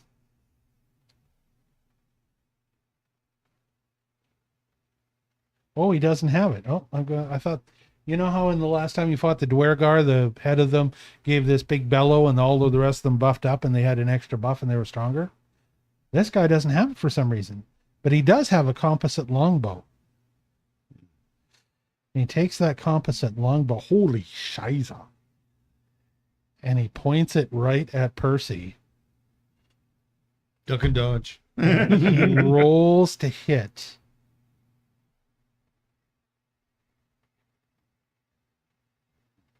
No, okay, this guy's wrong. There's something, I don't know how this happened, but this guy's broken. We're not going to play him. His armor class is 35. His hit points are 240. His strike bonus is 29.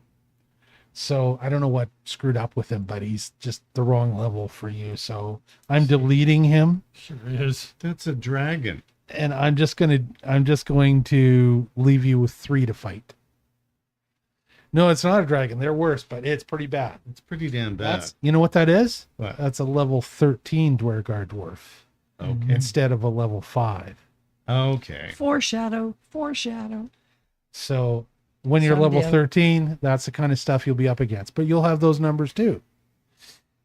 Therefore, it becomes Percy's turn. Hello, Larry Cat. Did you want to come over and snoop? Hmm?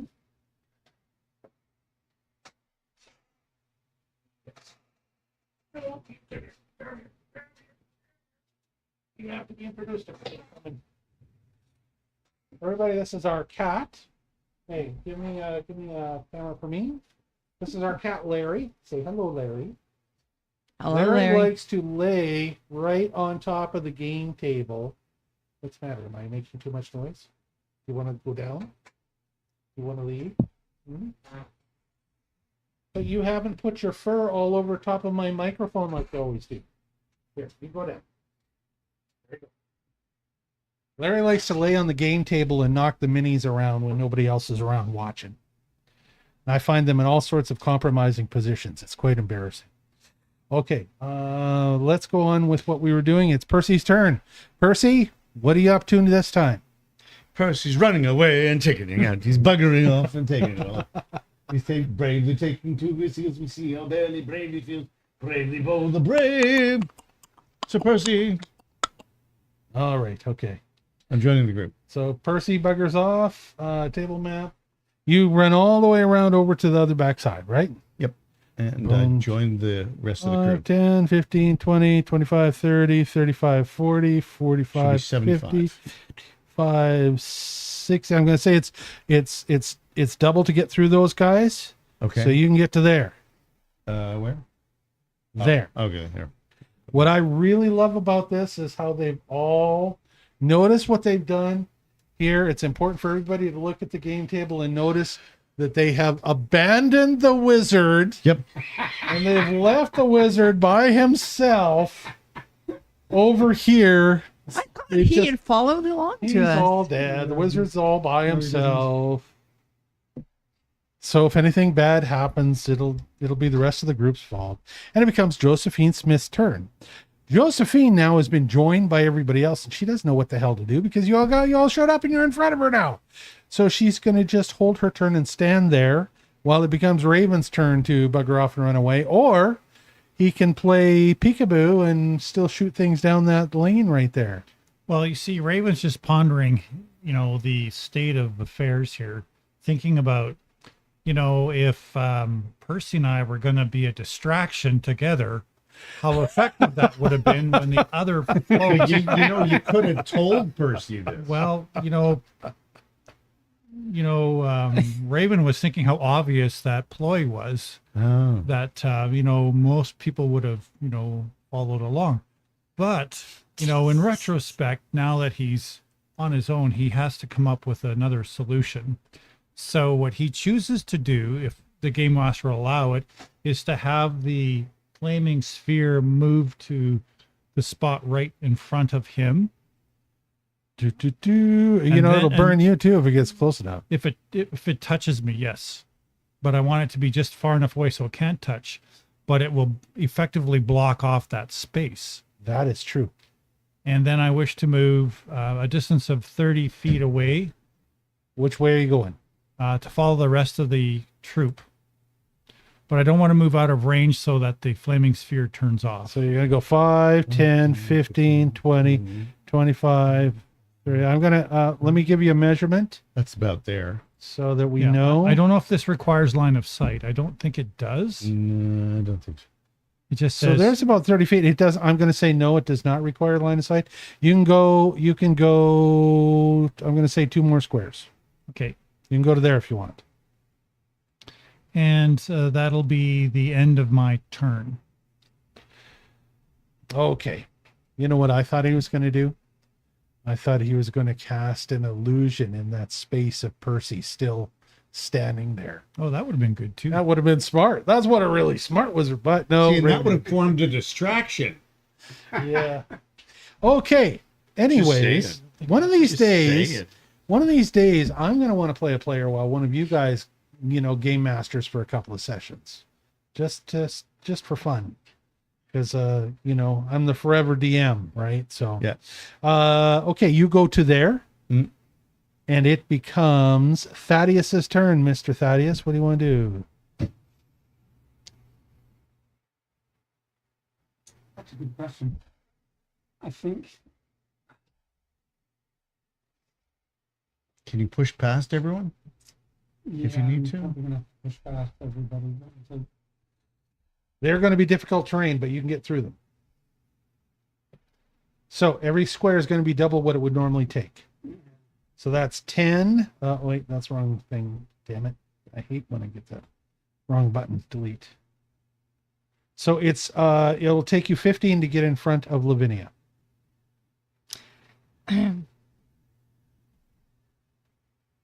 If you want to get in front of Lavinia. Are you going in front of her? yeah, Okay, it's 15 to there. what can I see? Okay, so as you look down there, you see, I'm just going to remove the fog of war here.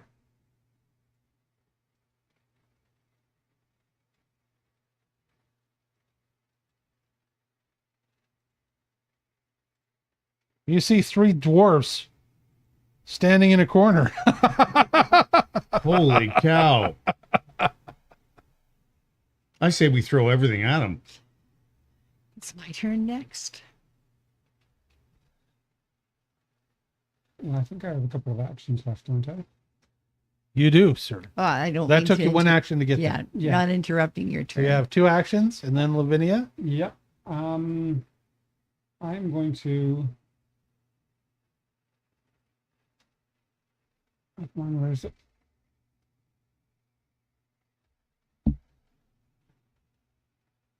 I'm going to use my revolver. You're going to use your revolver. I'm You're going to gonna just use the take a revolver. shot. Yeah, I'm taking a shot. All right. Hooray. That's the first time the gambling special has ever been used, I think. Yeah. So you're rolling to hit. Plus 13. 18 plus 13. Hits. I'm going to say it hits whichever one's in front that's going to stop the bullet. And it's If we pop up the GM screen, ba-doop, it shows that Thaddeus's pearl. Let me see. Gambler special revolver is a 1d8 plus 2 piercing plus a 1d4 fire.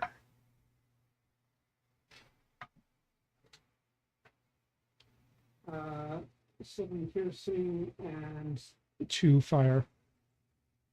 So you hit the guy right in front for 7 piercing and 2 fire, so a total of 9 points of damage.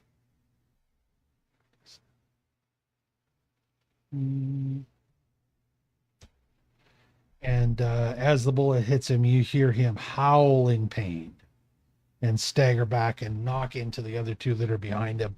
They're all fighting each other for cover behind each other now. That was your first action. wasn't it? I can do another shot quite easily. That was his second action, right? The Oh, that's your second action. You have one more action. One more shot.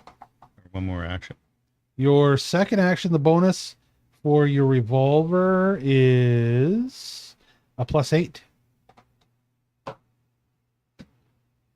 18 total. Hits.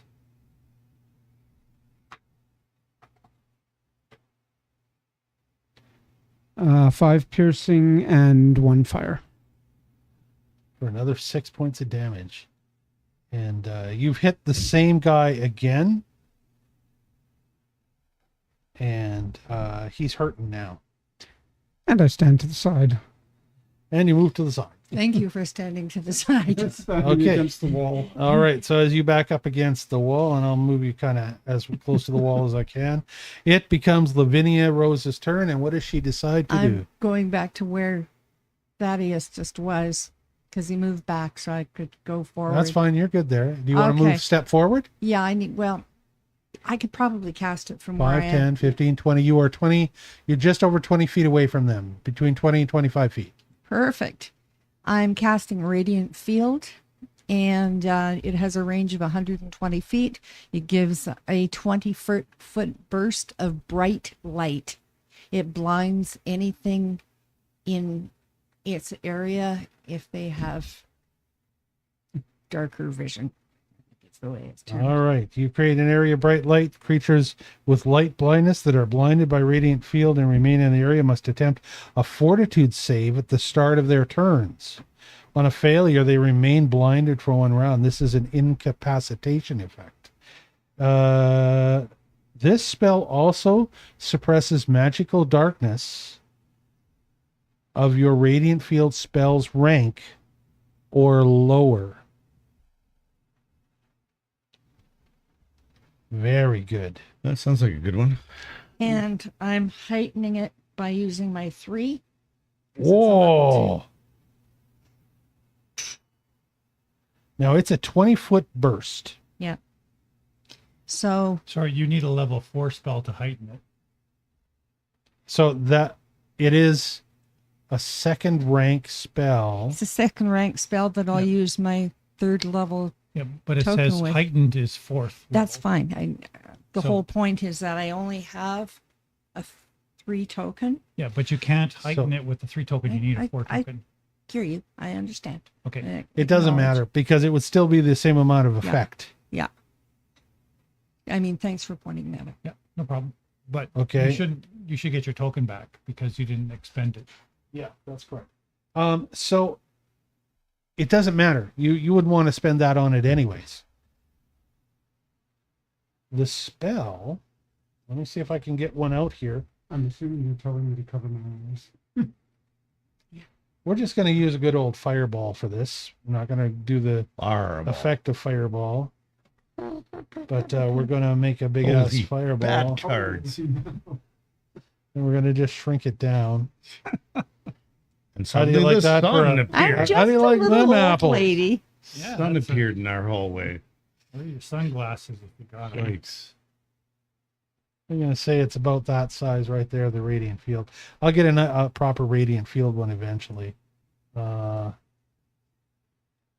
we're just going to kind of half-ass put it there for now. So I'm casting it over to where those guys are, where the three of them are. Oh, I'm aware. Yeah. And anything else that's in that Now range. they will be rolling to try and see if they're blinded on their turns. That radiant field took you what, 2 actions to cast? 3. You are done. Yep. Becomes the next player's turn, which is one of the Duergar. Sprung.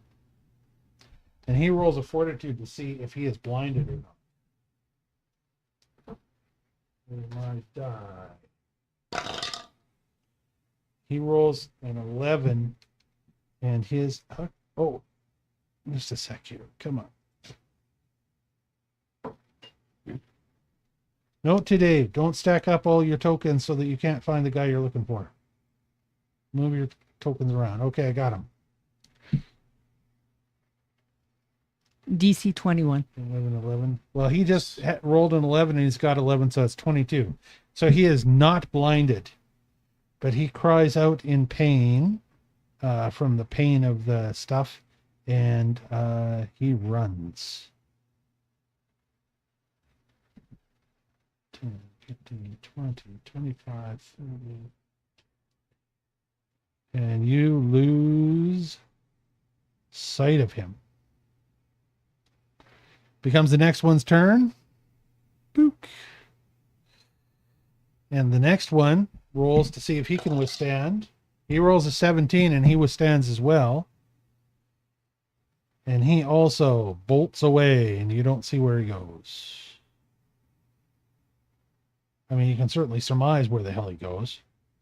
There's only so many places they can go, right? Especially with a fireball. Especially with the fireball at the other exit. blocking the other exit. And the next one rolls. I think it's his turn next.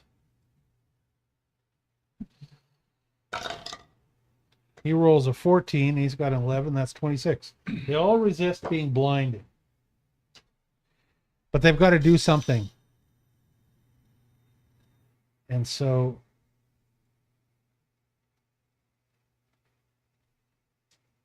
this Well, guy- it was a good idea. It was this an guy excellent bolts idea, as right? well. He goes 5, 10, 15, 20.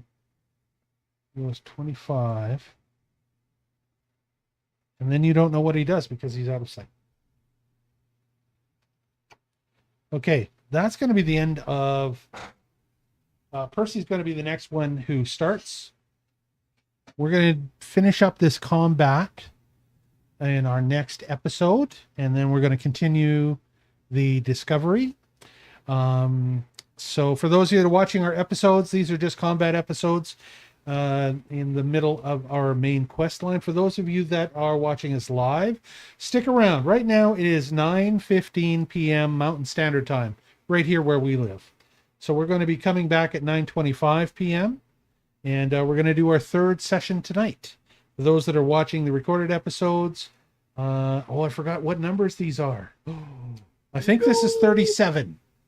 I think. Number 37. I'll correct that. I'll find out and I'll correct Nice that on the next sunglasses. episode. They were Anyways, perfect for next that. episode up, we're going to see if these guys end up finishing these Duergar and are able to go on adventuring or not. Thanks very much. We'll see you soon. We'll go. Be right back.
Hello and welcome to the Wylders game. Here we are, and this is I forgot to figure out what episode it is. Well, it was It's 36 episode, I don't know, we're guessing 37, 38, something like that. The Wylders game is a game that the six of us have been playing for the last 2 years. This campaign for the last 2 years. Who are the six of us, you ask? Six of us. I'm and going to Grandma. go six of us plus a bony-headed skull named Abuela Mala, who's the grandmother of Lavinia. We're going to go around the table, introduce ourselves. I'm Dave Wildson. I'm the game master of the game. We play a game that is Dungeons and Dragons, sort of. It's actually, honestly, more Cowboys and Dragons, really, without any dragons yet. More cowboys and Dungeons. elves and monsters and dungeons. And we use Pathfinder for most of our character sheets in our game encounter, but we play with a bunch of D&D rules too. And we play in a homebrew game that I've created in a world called Era. Going around, we're going to meet the other players, starting on my left with our rogue in the game, Mr. Thaddeus. Hi, I'm Ian Little, and I'm playing Thaddeus Poindexter, who's a doctor, but has other skills as well. Oh, that was really nicely put. Other skills? Others. Other skills. Oh, there's What? various You look so normal, though. Doesn't he look normal, don't you gentlemanly think? skills. I wonder what skills they might be. He looks almost innocent. Except for all those pointy knives he has. Ooh. All right, let's go on. We're going to move on. One of our main players, Josephine, is not here.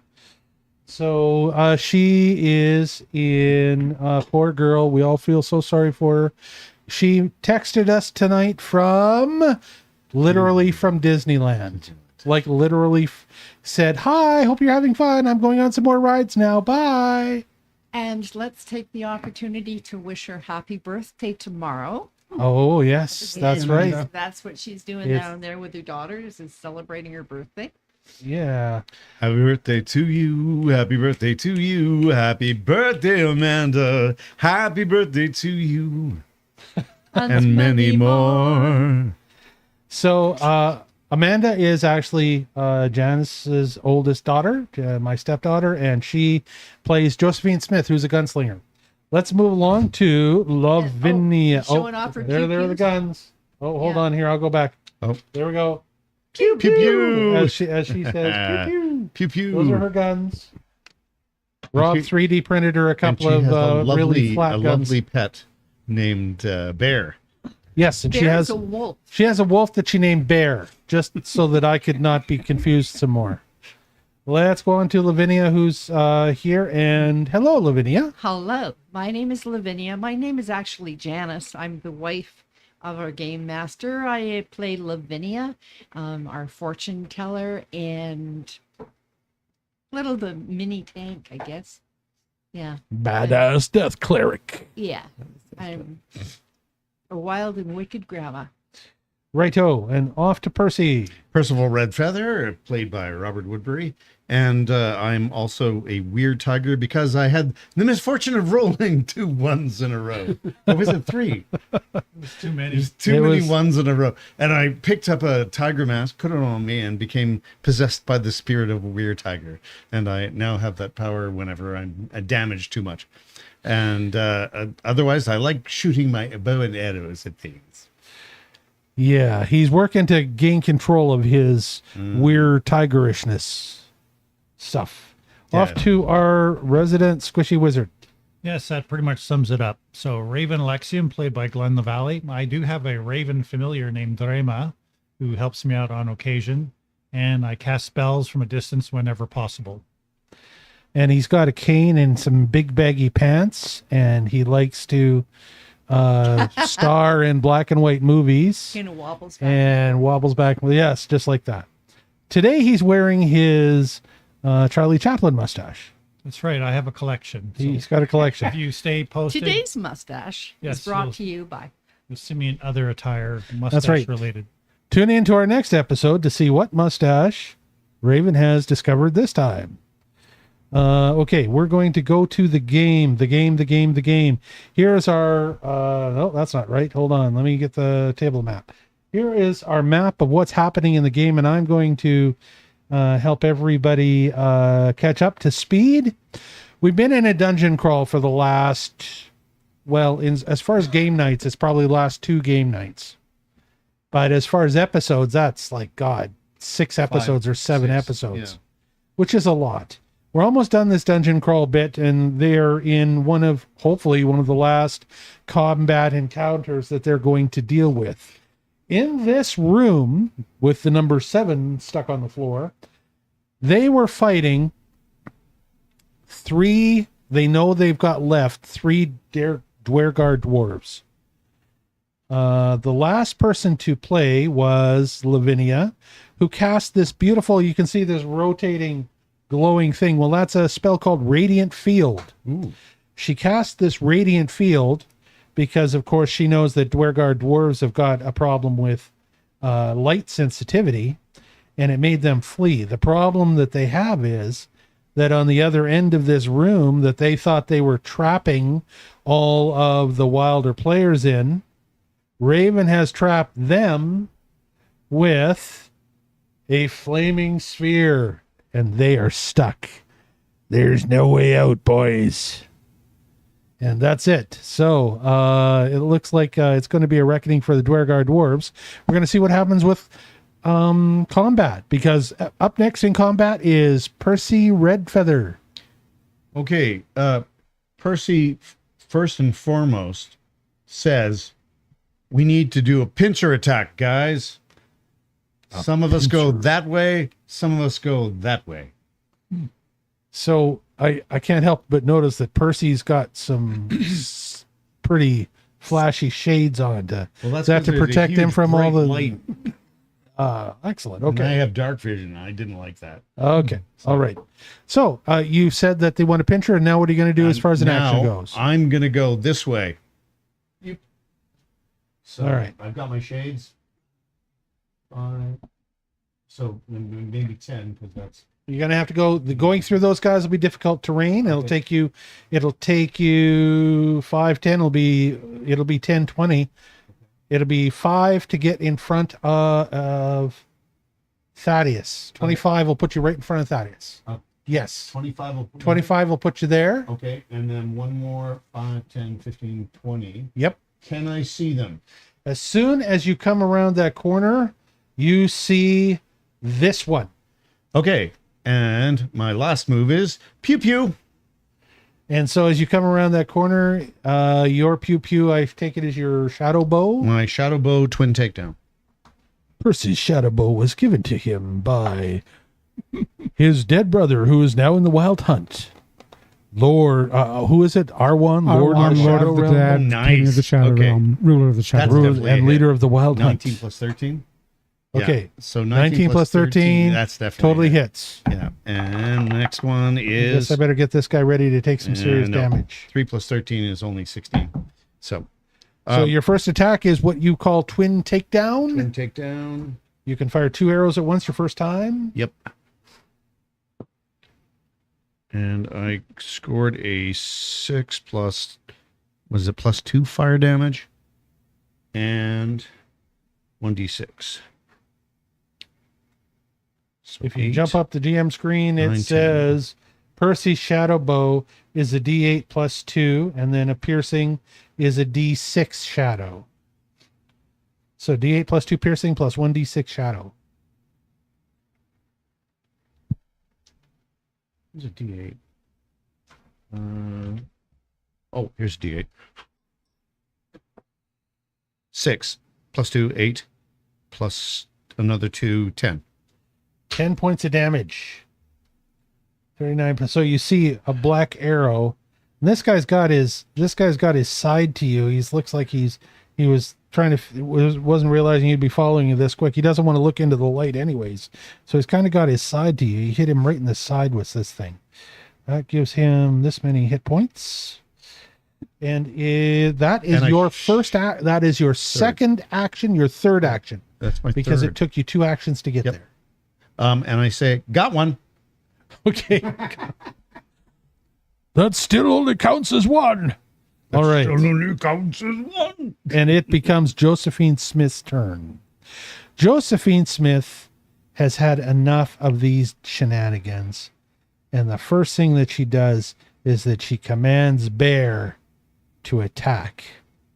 So Bear takes a jump and is able to... Bear, come here. Can I move you, Bear? This is something I don't... Oh, I know why. Never mind. Josephine Smith is going to have to move with Bear because I tied Bear to her token. So Bear and Josephine Smith are going to go through you guys. That's 5, 10. She can jump over you. I'm going to go like this. I'm going to say that's 1 action for her. I'm going to say that's 2 actions for her right to there. Okay. She's going to fire first, and then Bear is going to... and again, it's the same dwarf that you were after.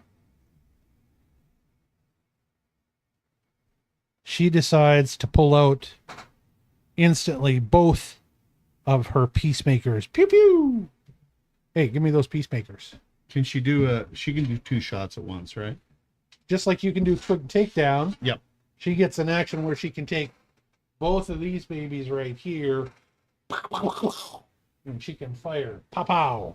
There we go. And give her Just back her awesome imagine guns. our GM with long blonde braids. Long blood. I didn't get the ponytails. So sweet. God, I wish So I'd prepared sweet. that. I would have had the wig and the hat and done the whole thing. Shit. Yep, but Missed if- a good opportunity. I should have brought my dog, and we could just put the wig on the dog, and then We got the dog. Okay. could be Bear. So Josephine's guns, her revolvers, got a plus 13 on them. It's a D8 and a D4. And she's hitting him with both of them at the same time. So she rolls. Hit him with the first one. He rolls a 16 and hits him hardcore.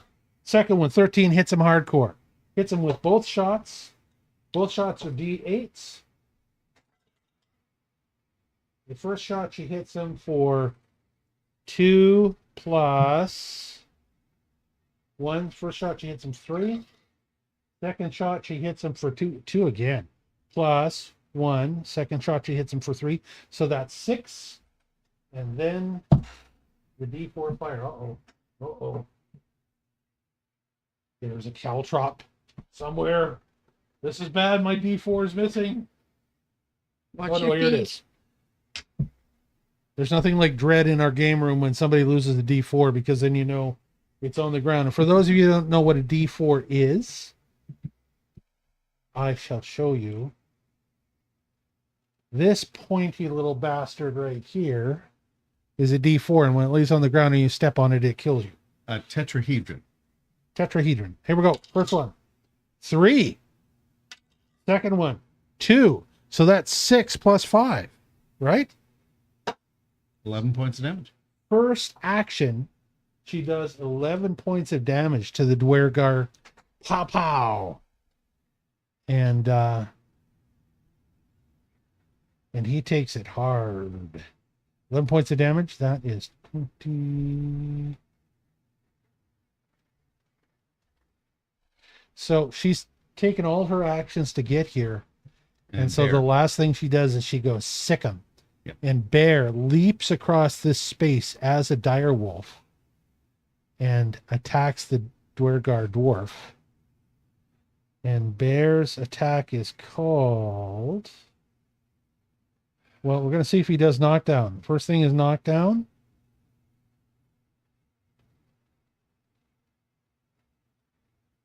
It's if he makes a successful strike. Let's see if he hits him.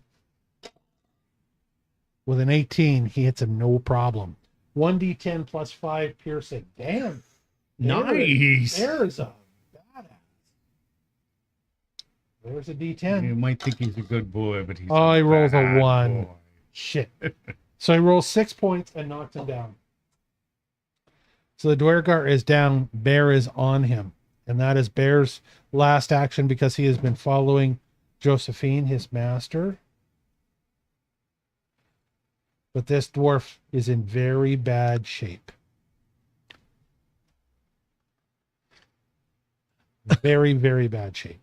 And it immediately becomes Raven's turn. Okay, Raven will move, hearing the call to make a pincer attack and believing he understood what that meant. But he's not sure, but he's going to think it means we're going to take him from both sides because he still doesn't know that there's a one-way trip here. So he's going to double back. So he'll move his 25 feet. 5, 10, 15, 20. 25 takes you to the door. I don't want to go quite to the door. No. Yeah, okay, I'll stay there, the door. Okay. I mean, you can move back if you want, or up to the side. Let's have him move back one square. To there? Clear some space. Yeah, and I want him to actually just where right to the side, just to the side. So So he still he's can got some cover. So he can, yeah, he's got some cover. He can peek around the corner. And Okay, so I'm we're gonna going put to him right there. and I'm going to cast a spell. This is where we're talking about. You can see the kind of the gold swirl around him right there. Right. I'm going to cast a level 1 illusionary object, Level 1 illusionary object. and it's going It's a to level be 1 token. a Goliath spider. Oh, And where are you casting it? Which square is this Goliath spider? it's going to be right here. You can see on the table. Wow. Okay, I can make this happen. Let's go see if we can find a big spider, and we're just going to put an image of a spider right there. I will have something in the bestiary. We'll use a spider from the bestiary. Would it be an insect?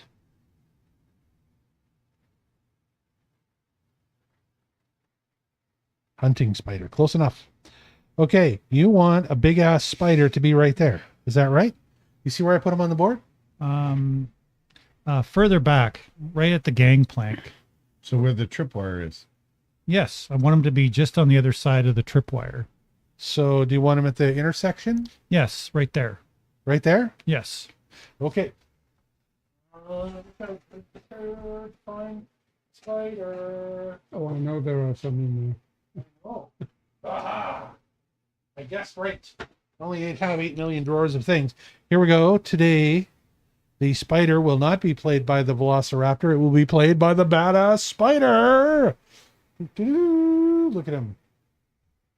Oh, here. There. How's that? Let's see if I can see. He's fuzzy and friendly.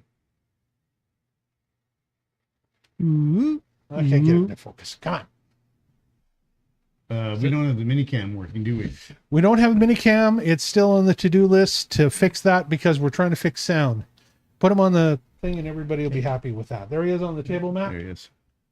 Okay, and that This is ends him? my turn. Okay, that's the end of Raven's turn. So That means what's the second city review when John Canty and the other fellow would do the 3D House of Terror? 3D, was it House of Horrors? 3D House of Horrors. Come forward, 3D House of Horrors. My brain is molding. My. Okay, just You always know that stuff. That's good. fun stuff. came to mind as a. Okay, and that's the end of my turn.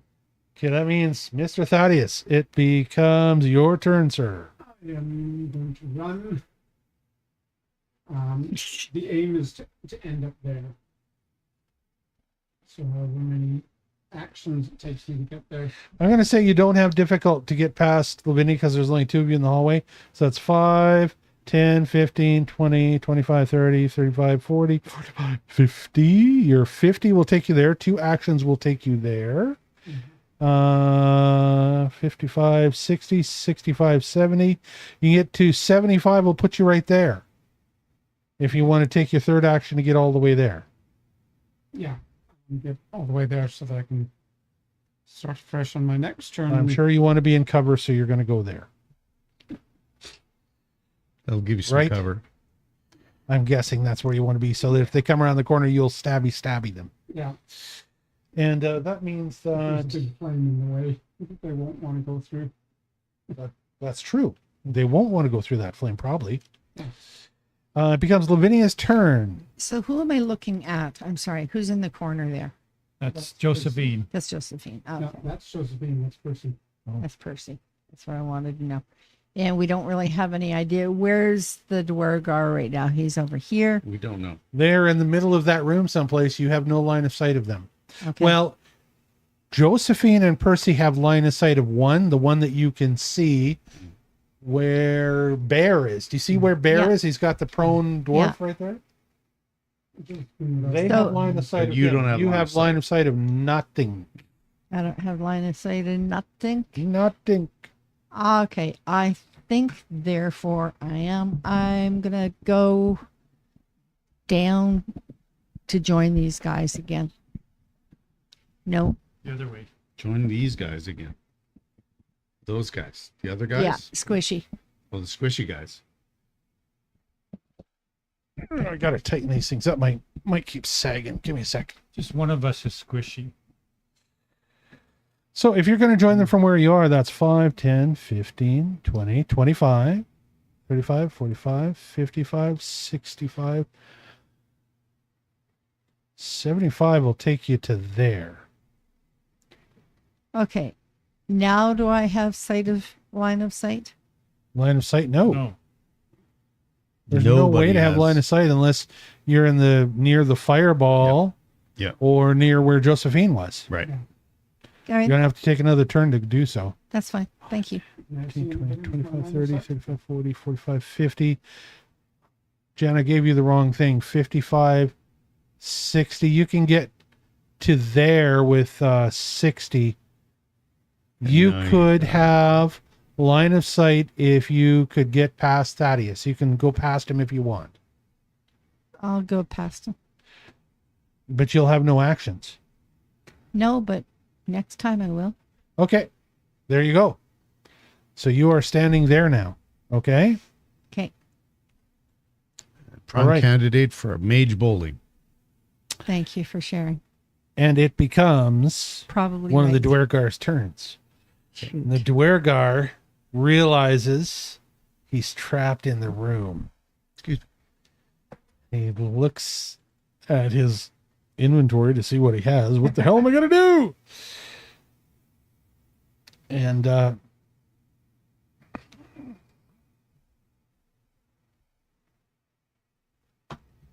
he doesn't even have any spells, this dude. Where is he? That's this one? Oh, the That's down weird. one, or He's no? supposed to be a stonecaster, but they don't give him any spells. He decides the only thing he can do is try and help.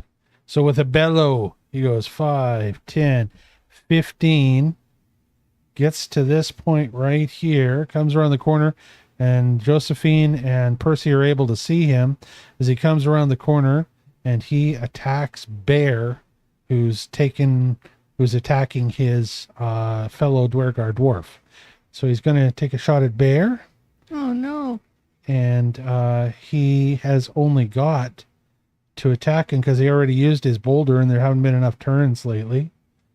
All he can do is go after him with a big wooden staff that he's got. He rolls an 11 Roll the stick. plus 12. Throw the stick. Fetch! Fetch, you wee mongrel. Distract the dog. I'm going to say Bear doesn't fall for that. Bear wants to bite the other one too badly. But 11 plus 12 is 23, and I do not believe Bear has got an armor class that will protect him. We better not have 18. killed off Bear. There will be 18. hell to pay. Yes, Bear's dead. No, he's not dead. Of course not. He does attack Bear, though, and he hits him for a whole... Oh, no. Really? Oh, the damage. 1d4 plus 3 plus... Hits him for 7 points. Bear takes 7 points of damage. Whoop! As he whacks the direwolf and hits him. Bear's got like 50 hit points, so you don't Okay. really have to worry. All right. Okay. It's my grand. Bear's tough. Grand Wolf. Your grand wolf. Comes the next Duergar's turn. Who's trapped. But you don't see any sign of him. You know what? Does this thing give him away? when it's his turn, does he get given away? Can you see him on there? Nope. Okay, good. Because that's the little yellow swirl is going around him. So that yellow swirl I can see because I can see where he's hidden, but you guys can't. I am going to say that he's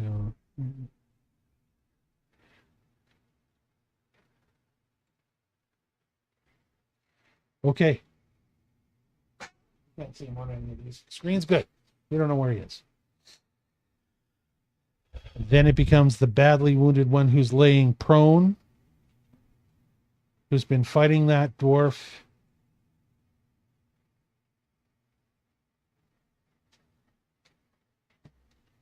He decides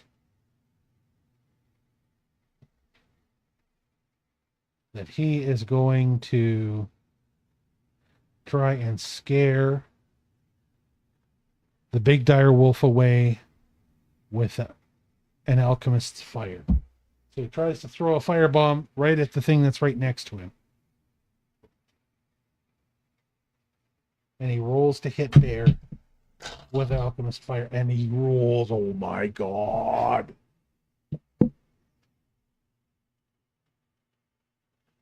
He rolled a 1. He rolled a 1. So what happens to him? So as he throws his alchemist fire, it fumbles out of his hand, falls on him, explodes, and kills him because he only had 5 hit points left anyways. And he is dead. Yay. This guy here? No, which The one that's prone? the one that's prone? He is Dunsky. Jeez. How embarrassing, eh? Killed himself with his own alchemist fire because he rolled a 1 when he went to hit. How do you explain it to the rest of your Duergar buddies? Yeah, You get play to with fire, Valhalla, right? You know, you gotta explain how you. And got it becomes Percy's turn. there. Okay, and Percy. Then Josephine, Raven, Thaddeus, Lavinia. I don't know where that other dwarf is. There should be 3 here, right? There's 3, but you can only see 1. You can only see And it's one that's standing right beside the dead one that's laying down. Okay. I need to move closer to get a clear shot of this guy. Or do I? I'm going to say you've got to step up right behind. They're actually, I'm going to put them closer. I'm going to say you would need to step to here, and you have a shot at him there. Okay. I'm going to step up. and pew pew at him With your bow. with my bow. Roll to hit.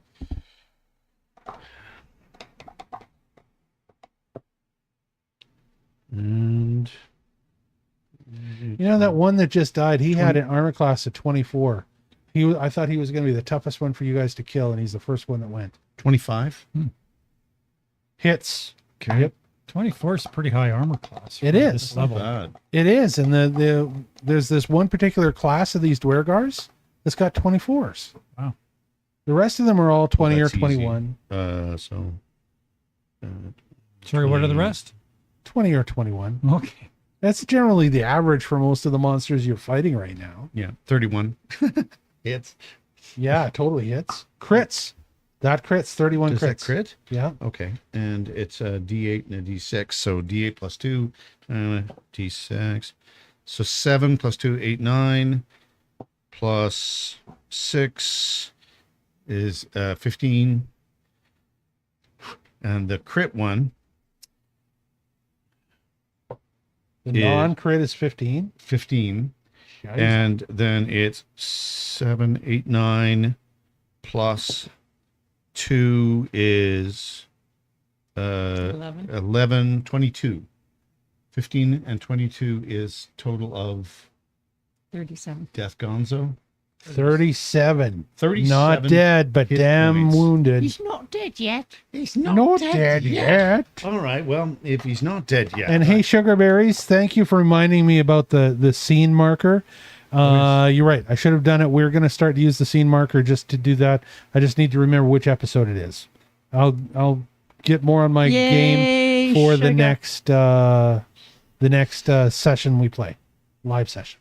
All right, I still have 2 more moves. You still have 2 actions, Yep. my good ranger. Oh, no, I have 1 more. One more, because you had to move to get in line of sight. So one more action. I'm going to fire again. Roll to hit. And with a 21? Hits. Really? Okay. I didn't think it was gonna. So that's 2 plus 2, 4. And So once again, it's a D8 and a D6. 5, 6, 7.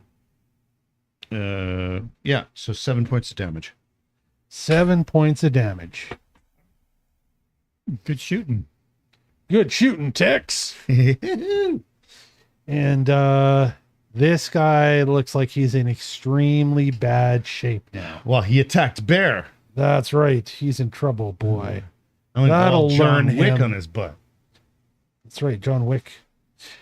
And so it becomes Josephine Smith's turn, and Josephine Smith is pissed off. Oh, How yeah. dare you attack Bear? you hurt my dog. She can't pull out Mabel. She's too close. So once again, she decides She got a bowie knife, right? she does, but I think she's going to pull out her 2 peacemakers. Peacemakers.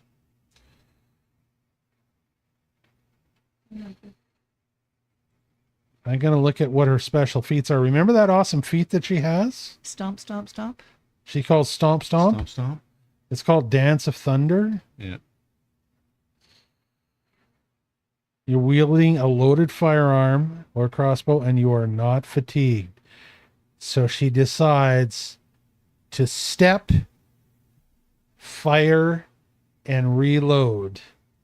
She can't do it with the thing, but she can do it with her gun. So she steps, she fires. By the way, I just want to show the awesome mug. There's it there.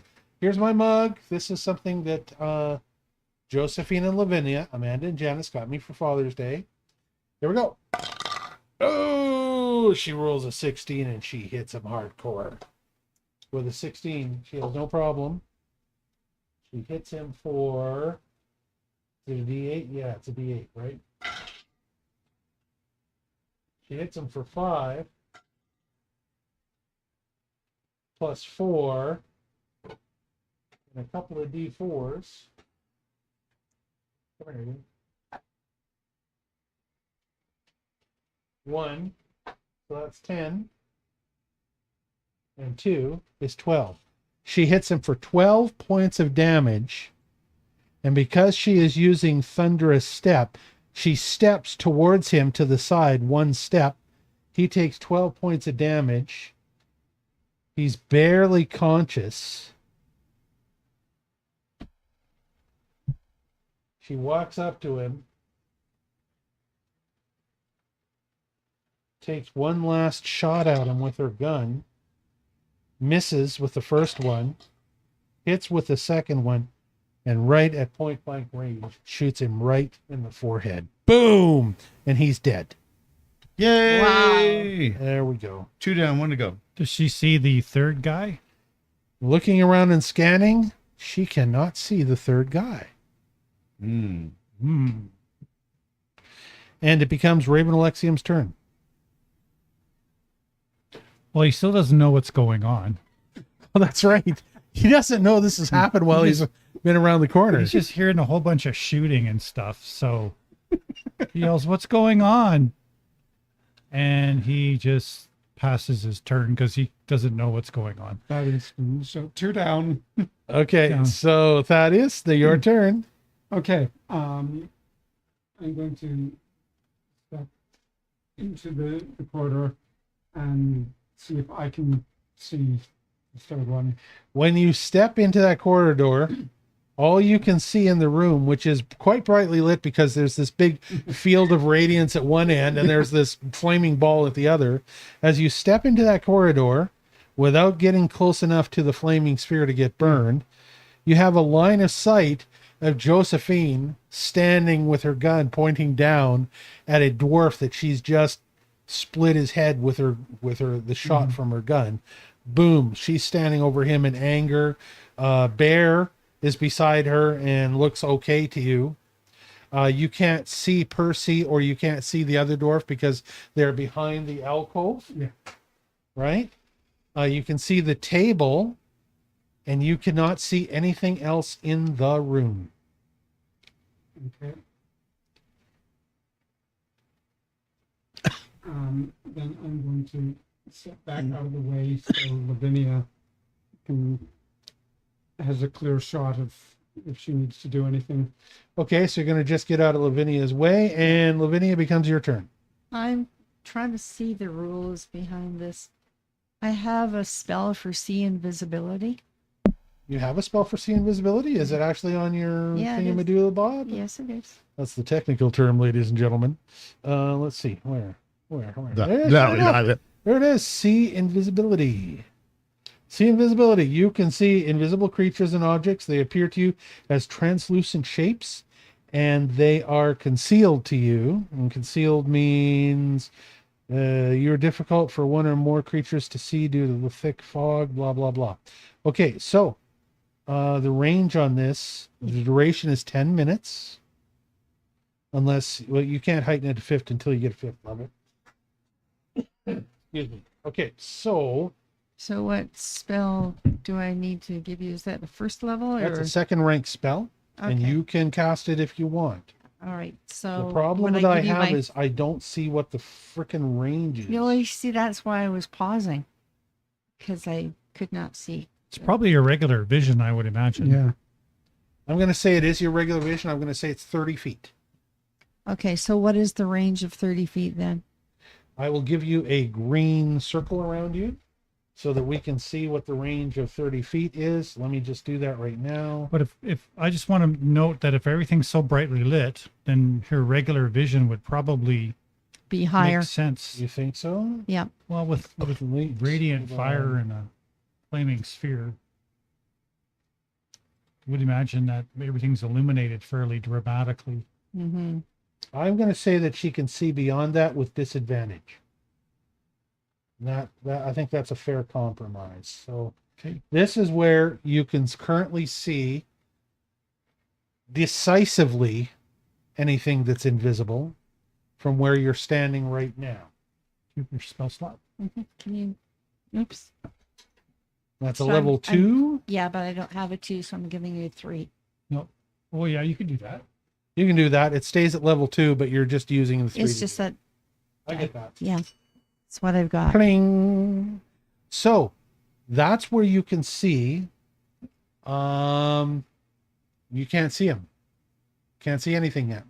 Well, that was just a waste of a spell slot. Well, you know, since it's with you, you can move. How many actions does it take you to do see invisibility? Where would I even see that? It takes 2 actions as a regular spell. You have 1 action left. Can I move to the left a little bit towards the spider? Sure. See if I can see a little bit more from there. If you move there to attempt to see, you still cannot see him. Keep in mind, you can see things unless there's something else blocking line of sight, like a big stone wall, right? Yeah. Okay, that is the end of your turn. But you're going to be able to see invisible for the next, however long it was. An hour, I think it was. 10 minutes. 10 minutes. Okay, 10 minutes of see invisible. So that's like 10 rounds. No. How many rounds? 10 is- minutes? 10 minutes. There's 10 rounds in a minute. So Yeah, 100 that's- rounds. Oh, okay. So I can see invisibility for a fair while now then. Oh, yeah, quite a while. Hopefully the end of this transaction will be done before that wears out. We Yeah. can't kill the guy in 100 rounds, and we're pretty sad adventurers. Indeed. And it becomes the next player's turn. That was Lavinia. Becomes the next player's turn. Oh, God. That was a good idea, casting and seeing The next visibility. player Thank you. is secretly doing something and secretly does it. And then it becomes Percy's turn. Percy's going to come fully into the room 1, 2. Let's see. A bear's over here, so he's not in my way. Yeah, I'm gonna. I'll just. 4. I'm here. Just a sec. Let me get Bear and Josephine out of the way so you know what's going on. Where are you going? I'm going right to the middle of the room here, and I'm taking a careful scrutinize around me. Okay, as you move to that spot. Yeah. And you look carefully around you, you cannot see anything out of the ordinary. Okay. Well, That's one action. That's one action. So I'm going to throw Bridger's trap right here. Ooh, sneaky frickin' thing to do, man. Okay, Bridger's trap. Because I don't want dickhead. Sorry, I don't want penis brain escaping. How'd you know his name was Penis Brain? That's what they all call him. It's Big Booty! Big Booty! It's from, yes. Okay, I have placed Bridger's trap as requested. Yes. You can see it. It's in the field of radiance. Okay. And it becomes the next player's turn, which is Josephine Smith.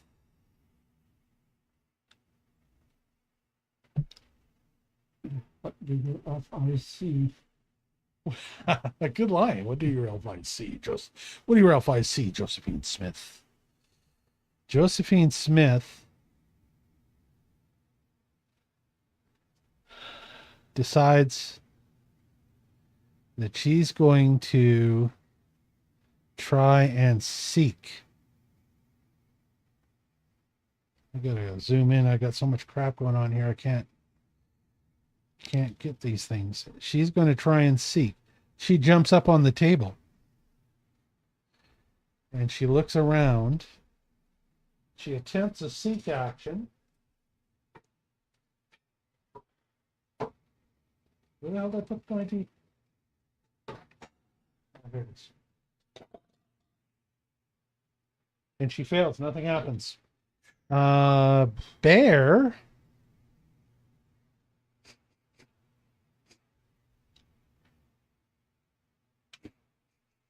Imprecise 30 feet. Scent. Bear starts snuffling around. And with a 10, he knows that there's something around, but he can't tell where it is. He cannot pin it down with a 10. It's not enough. And it becomes Raven Alexium's turn. Okay, so no one's told Raven anything yet. 2 are down. 2 are down. That's all you told me. Yeah. But I don't know that the other guys are in the room or anything. So I'm going to just move forward here. Actually, I'm going to come right up to here. How many turns does that take?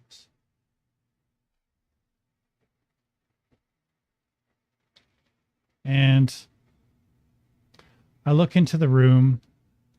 I'm still concentrating on my flaming sphere, and it's adding light. So I'm going to move the flaming sphere forward to 1, 2, 3, actually 4 squares directly in front of myself. There? Yes. And I will, so how many steps have I moved already? You're not hurting anybody that's over there, right? I think I can move to here, I think. And then I'm done. Okay. You can Actually, totally no, do I it. could actually move. You got like another whole action if you want, man. I'll move to there. That's 2 actions for me. I just want to get out of the way so people can do stuff. Is it an action to move the flaming sphere? It's not, isn't it? No, it's It's a free action, right? free action. Yep. So I'm going to say you have one more action if you want it. I'm going to say, what's going on, people? Who's left? What's going on? And that's the end of my turn. Okay, it becomes Thaddeus's turn. Okay.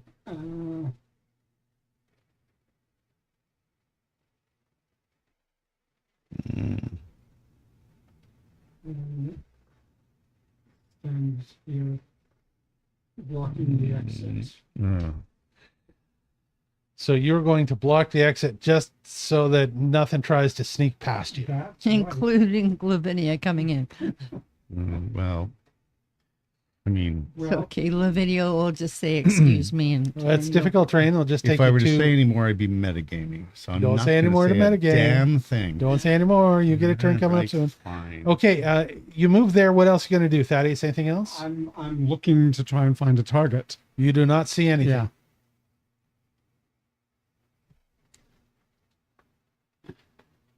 And I'm going to say that as a result of nothing happening over this last thing, at the end of Lavinia's turn, if nothing happens, you are all out of combat.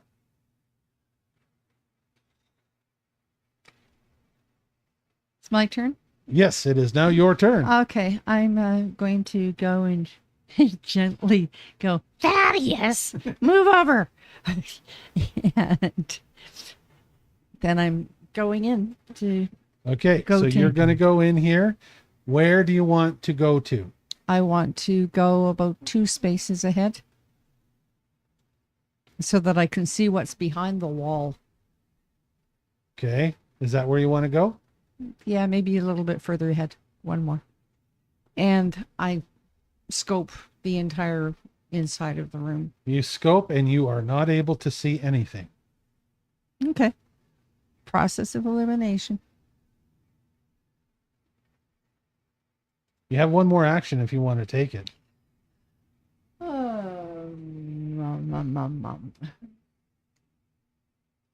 Can I go further up there, please? So to the 7 or past it? I can't see where the 7 is. Okay, thank What you. we got behind me here? I guess I could help if I fix the screen behind me. Can you guys see most? Oh, that really makes that's awesome. Thank you. Yeah, let me move the screen around and get it. How's that? Is that good for you guys? Yeah, that's Is that really better for fantastic. the Yeah. adventure screen for everybody Thanks. to see what's going on.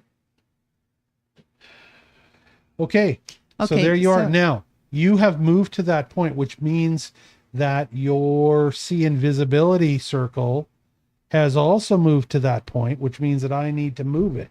So I'm going to do that. I'm going to grab it and I'm going to move it. Oh my God. And you don't see anything.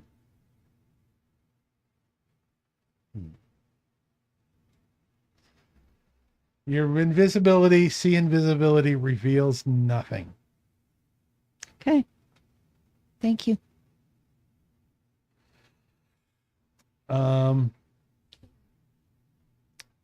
You're all out of combat. I'm going to end the encounter. Percy, did you close, or Thaddeus, did you close the door behind you? I was blocking the only route out on this side. You still could have closed the door and locked it. So, going around the table now, you guys are no longer in combat, so you guys can just say what you want to do. Thaddeus, what's your idea? I'm going to do a thorough search of the room for anything, traps, treasures, whatever. Move your token where you're searching. I'm starting here and I'm working my way around the room. Starting there. Starting where I am. As you go up into that first little alcove, you'll notice there's a scroll sitting on the floor. Okay. See that little scroll that's there? No. No. Oh, is it no longer there? Is it not visible? I touched it earlier and it disappeared. Okay. Did you get anything out of it or no? I didn't look because it wasn't my turn and I wasn't there to look at it. You can do those things out of turn. That's fine. Okay. Here, Now Let I can me- open the scroll let case. me re-scrollify it for you. There. Okay. Can you see it now? I can. So I did a pull. There you go. It should just give you one of the scrolls that you were able to find. Because I built it so there was a scroll in this room. Scroll of invisibility sphere. Well, that's a pretty good find. Oh, you already know that spell though, don't you? Yeah, but it's nice to have a scroll. Yeah, that's true. Okay, Thaddeus goes around to the next one.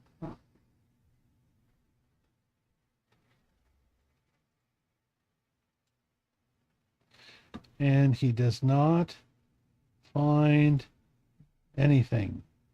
By the way, I'm going to move to block the door just for fun because I'm certainly the most imposing character. Or you could lock it. Where? Yeah, but they could still get out. They don't have the key. They could still get out this way. and go through the spider. Go through the spider. And You the go trap. through the spider and you hear the 13. tripwire go off. And 17. You And can you go hear lock all of a sudden Bridger's trap go off, snap, and you hear something go, "Ah!" And a dwarf fades into view, standing over Bridger's trap. And just as you spin around to look at him, you see him pulling his leg out of the jaws, and he is successful at doing so. I'm going to attack He him right takes some damage, away. and immediately, because it's still his turn, begins running. Jerk. 5, 10, 15, 20, 25. 5. Running at full speed with the damaged leg. I can't tell you how far he's going or what speed he's at. I'm going to put him where I think he would have made it to. And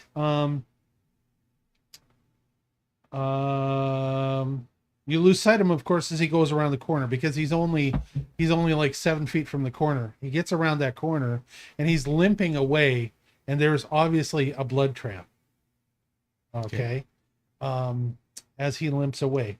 And I'm going to say you're not in combat yet. You guys can just go around the table and each do what you would do. And we're going to go from closest to furthest away, which means that first closest to react is Percy. Percy, what do you want to do? I'm going to run after him.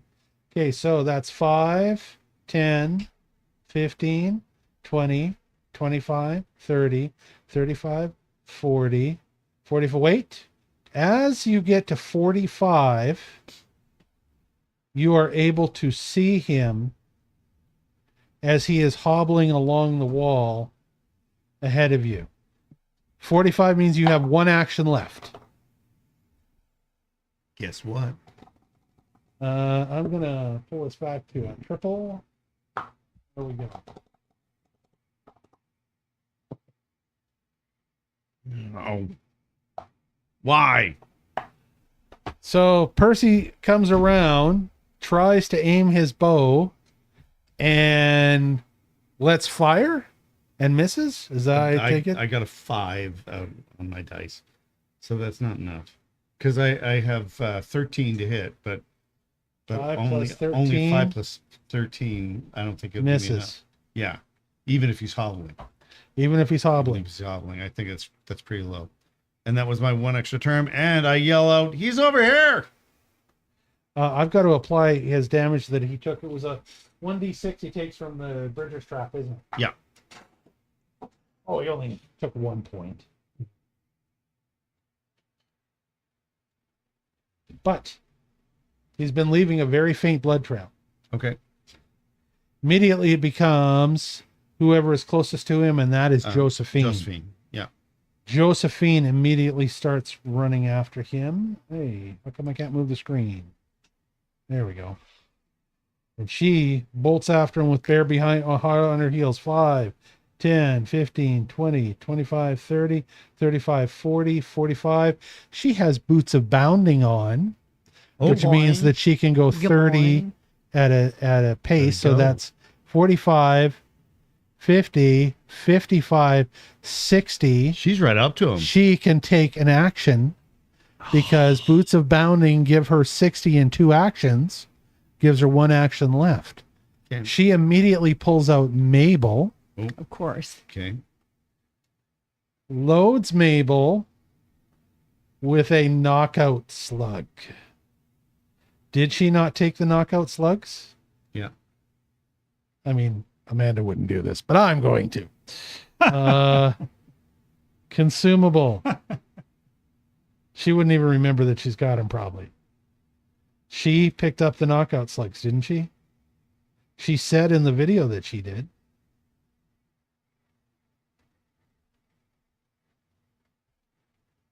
Josephine's ammo pouch. Sure enough, there they are, knockout slugs. These heavily wadded balls of cloth filled with sawdust hit like a sap to the head. They can only be fired from a rifle or a shotgun. A headshot will render the target unconscious for 2 turns. A body shot will stun the target for 1 turn. So she rolls to hit. This is her first shot with her gun, right? Yeah. How do you know if she does a headshot or a body shot? I'm going to roll to see. Oh. She's going to, if it's, I'm going to say that if it's success, it's a headshot. If it's, how am I going to do that? I'm going to do it 50-50. I'm just going to say 50-50 head body after if she hits. If she hits. With a 13, she hits. 50-50 head body. 10 and above, it's a headshot. So 1. Body shot. Target is stunned for 1 turn. Takes the shot and he's knocked to the ground. I'm going to say he's prone. Ugh. And as he lays on the ground, he is stunned. And I believe we do have a Stunned like condition. slow. They lose 1 action. Is that how that works? oh, I accidentally double stunned him. How the hell do you do that? I can't remember what stunned He's got the is. condition stunned now anyways. Effects stunned. I think we can minus 1 of them. Oh, how many of these can you stack on somebody? That's crazy. Okay, stun says you become senseless. You can't act. Stun usually includes a value, blah, blah, blah. I don't know. Stunned overrides slowed.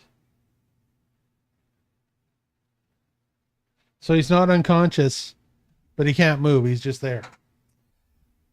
Josephine immediately says, sick him. Bear leaps across the space to bite the Duergar.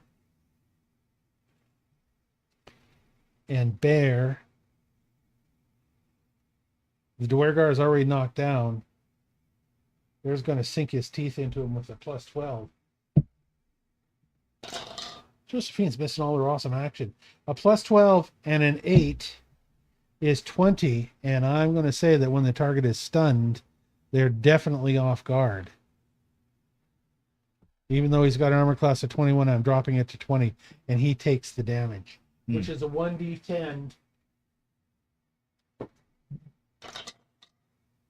for 7 points of damage plus 5 piercing for a total of 13 points of damage? 12. 12 points of damage. But he was in quite good health. You had not hurt him during the entire fight.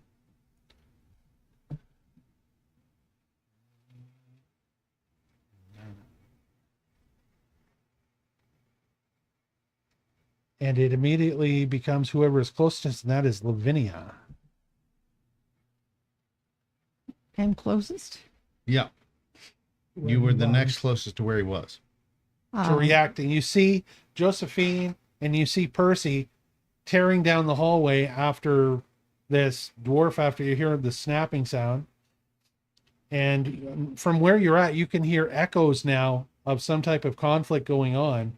And those echoes are coming from both sides. They're bouncing down off the walls from both the side where the 2 doors in the supply shed are, and also the side where Josephine and Percy ran down. So what's my fastest way there then? That's for you to decide. Mm-hmm. Through the wall. Yeah, I know. Don't have that ability. You have a long way around both ways. Yeah, I think I will go up and around. Which way? Away from me? Okay, so you're going to head down the hall after them. Yeah.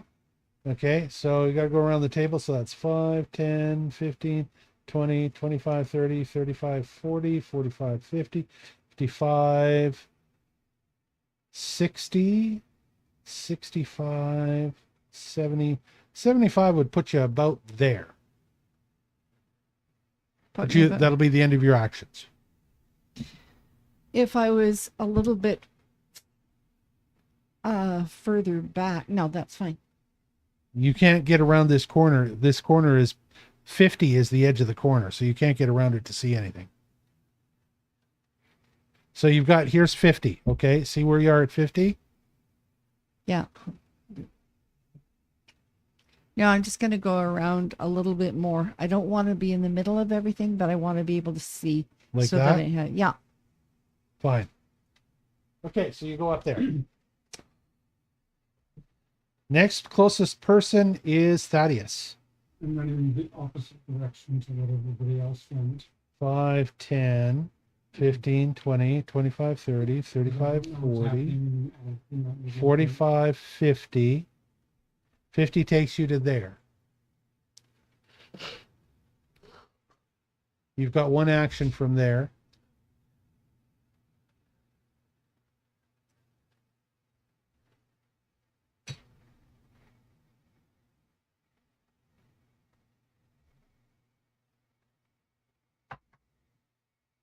Um,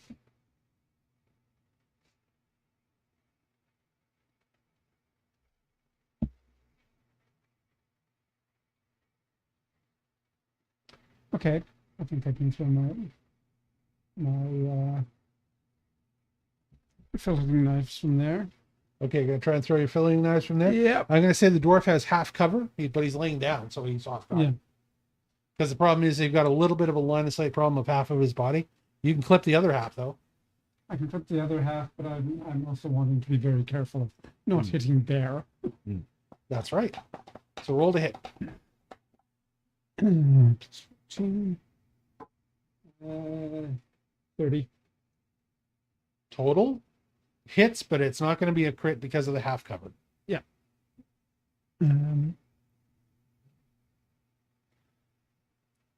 It's 1d6 plus 2 plus 1 plus 1d4. 2 plus 2 plus 1 is 5. 5. Plus 1d4. 2. 7 in total. Okay. It's not changing. Oh, there it is.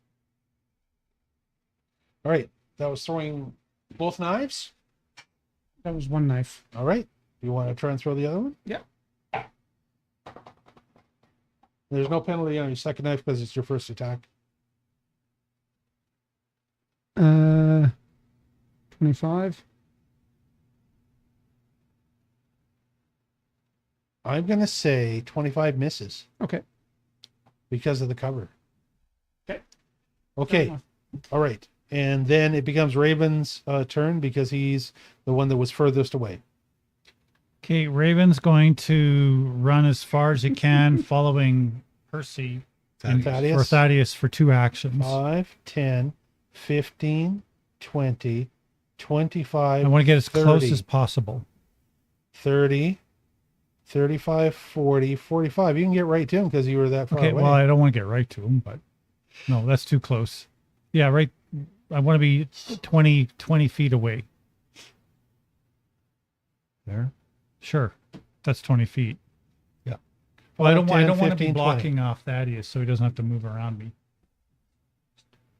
All right, move just up there a little Yeah, bit. that's good. Okay. And I'm going to pull out, so that was 2 actions, so I'll pull out a bottle of Alchemist's Fire Okay. because they've been throwing that stuff at us and it's pissing me off.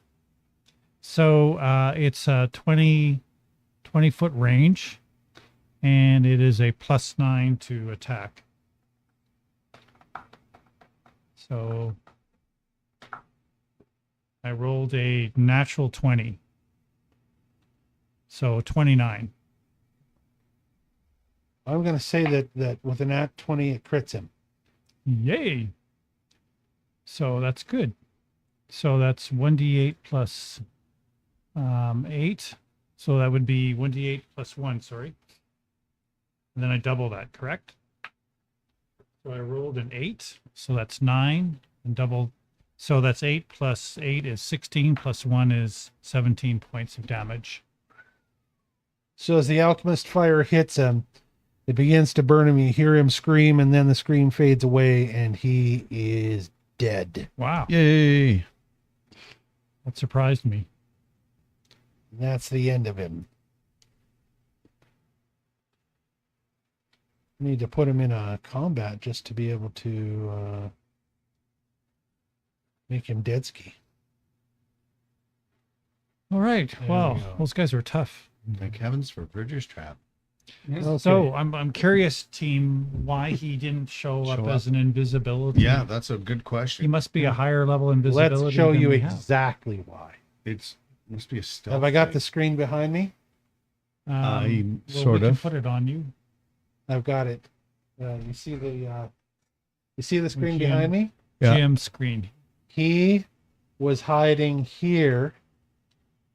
Well, we can't In see that it. It's- corner. You've zoomed in too far. We can't see where you're putting it. Zoom it up. I'll zoom it out. Sorry. Hold on. Let me get the other screen just a sec. Well, we're looking at what the people can see, and they can see your Okay. There. adventure. You can see screen. that now, right? Yeah. And the adventure screen you can see. Oh, there you see. Put it on adventure screen, not GM screen. Okay. When Lavinia. Oh, why did it do that suddenly? Because I clicked her. Hold on. Let me change screens to be able to control. When Lavinia was standing here, remember this green circle. This green circle is everything she can see. Yeah. Right? Okay. She walked in here like this, and then she went and she stood right here. Okay.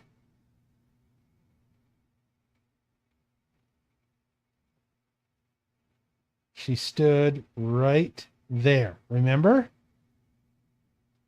Her line of sight to him was blocked by the fact that he was in this alcove. Yeah.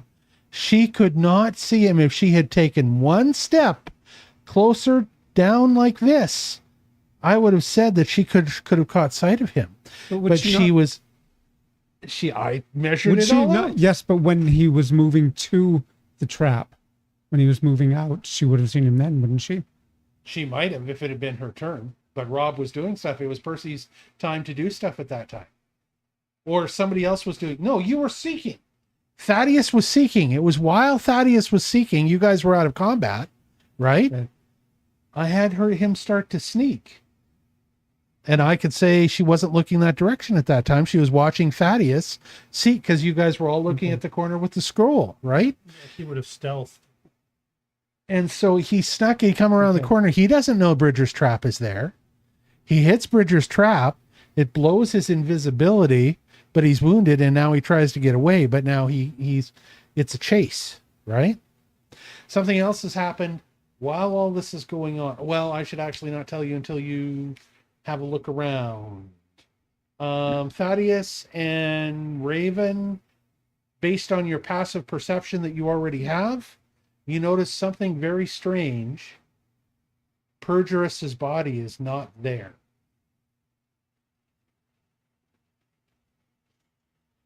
Ah.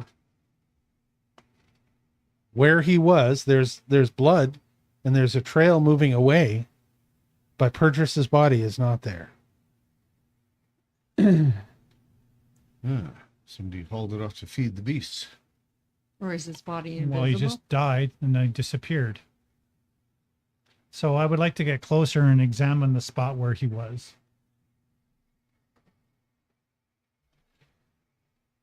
All right.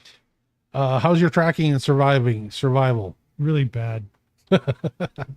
Maybe one of us should step in. Either Josephine or me. I'm going to move the table a little bit because I'm going to try and get it so it's good for triple. My survival's plus 12, Should actually. we move it like this? Okay, I rolled 20 on survival. There are only one set of tracks, and it clearly there's a bit of a blood trail, but there's only one set of tracks moving away from the place where Perdrus had been laying. Now, Perdrus is not the dwarf we just killed, but the guy we got. He was the Morlock. Yeah, he was a Morlock. So he was over here, But he's now gone. but he's now gone. What about the diggy doo? The dig widget is still laying as a big heap that's been of scrap that you guys dug into and pulled some of the gears out of. Oh, okay, right. That was the Turned it mage into with a- the Dug widget that we were fighting. That's this fella. So That's Perdrus no longer here. Yeah. Okay, I get was it. the Morlock. That's right. Okay. So if you remember correctly, or if you, where's my picture? This is the guy. I don't know if I ever showed you this picture. This is the guy you guys were fighting. That's what picture of Perdrus the Morlock, Yeah, you showed us that. Yeah. right? I had a second picture very similar, or showing him with the dig widget, right? Yeah. So that's Perdrus. The dig widget is still there. Perdrus is not. So do we want to follow this trail of blood? The drip, drip, drip of blood. Well, we could finish checking the room out. Yeah, let's analyze our room as best we can. Well, now that you've got these dead dwarves, I'm going to put that dwarf back where he died, actually. Duergar. You have 3 Duergar. You can have a look at them and loot them all. And we're going to call it here for tonight, folks. As a matter of fact, why don't we do loot next time? Because it might take you guys a while to deal through it and then walk around and do stuff. It is already 10:38 our time. So Yeah, I'm going to so say we should that's the end of the call it. evening. Well, thank Perdrus you. is gone, but you have defeated the Duergar. I wanted a little more exploration tonight, but we're not going to have time for it because it took us a little longer to catch this sneaky Duergar getting away than I thought it would. And a early happy birthday to Percy. Early happy birthday to Percy. That's right. Yep. Yeah, if you guys are not doing anything Monday, feel free to drop by for a drink. Yeah. I'm going to be in my backyard doing, Okay. there's Chilling. a pool. I have a pool and a hot tub now. All the luxuries that modern science can afford. Oh, that sounds great. Sounds Yeah, awesome. and if you guys want to stop by, cool. Yeah. You guys all know my address, right? Yeah. Cool. Ian, do you know his address? No, I do not. We can get you set up. So Yes. you'll be able to find it. We're not going to go put it out on the internet right now. Well, no, I don't want a big kerfuffle, and nobody's going to make me do a beer stand this year. Okay. Well, thanks everybody. I'm going to call it right there. Yeah, And, we're all done. That was really good. Thank you. I'm glad that we're almost at the end of this because this has taken a lot longer than I expected. This whole It's a bit of a dungeon. side thing, isn't And it? it's all just a side thing. Oh my god. Okay, I'm going over to thanks for watching.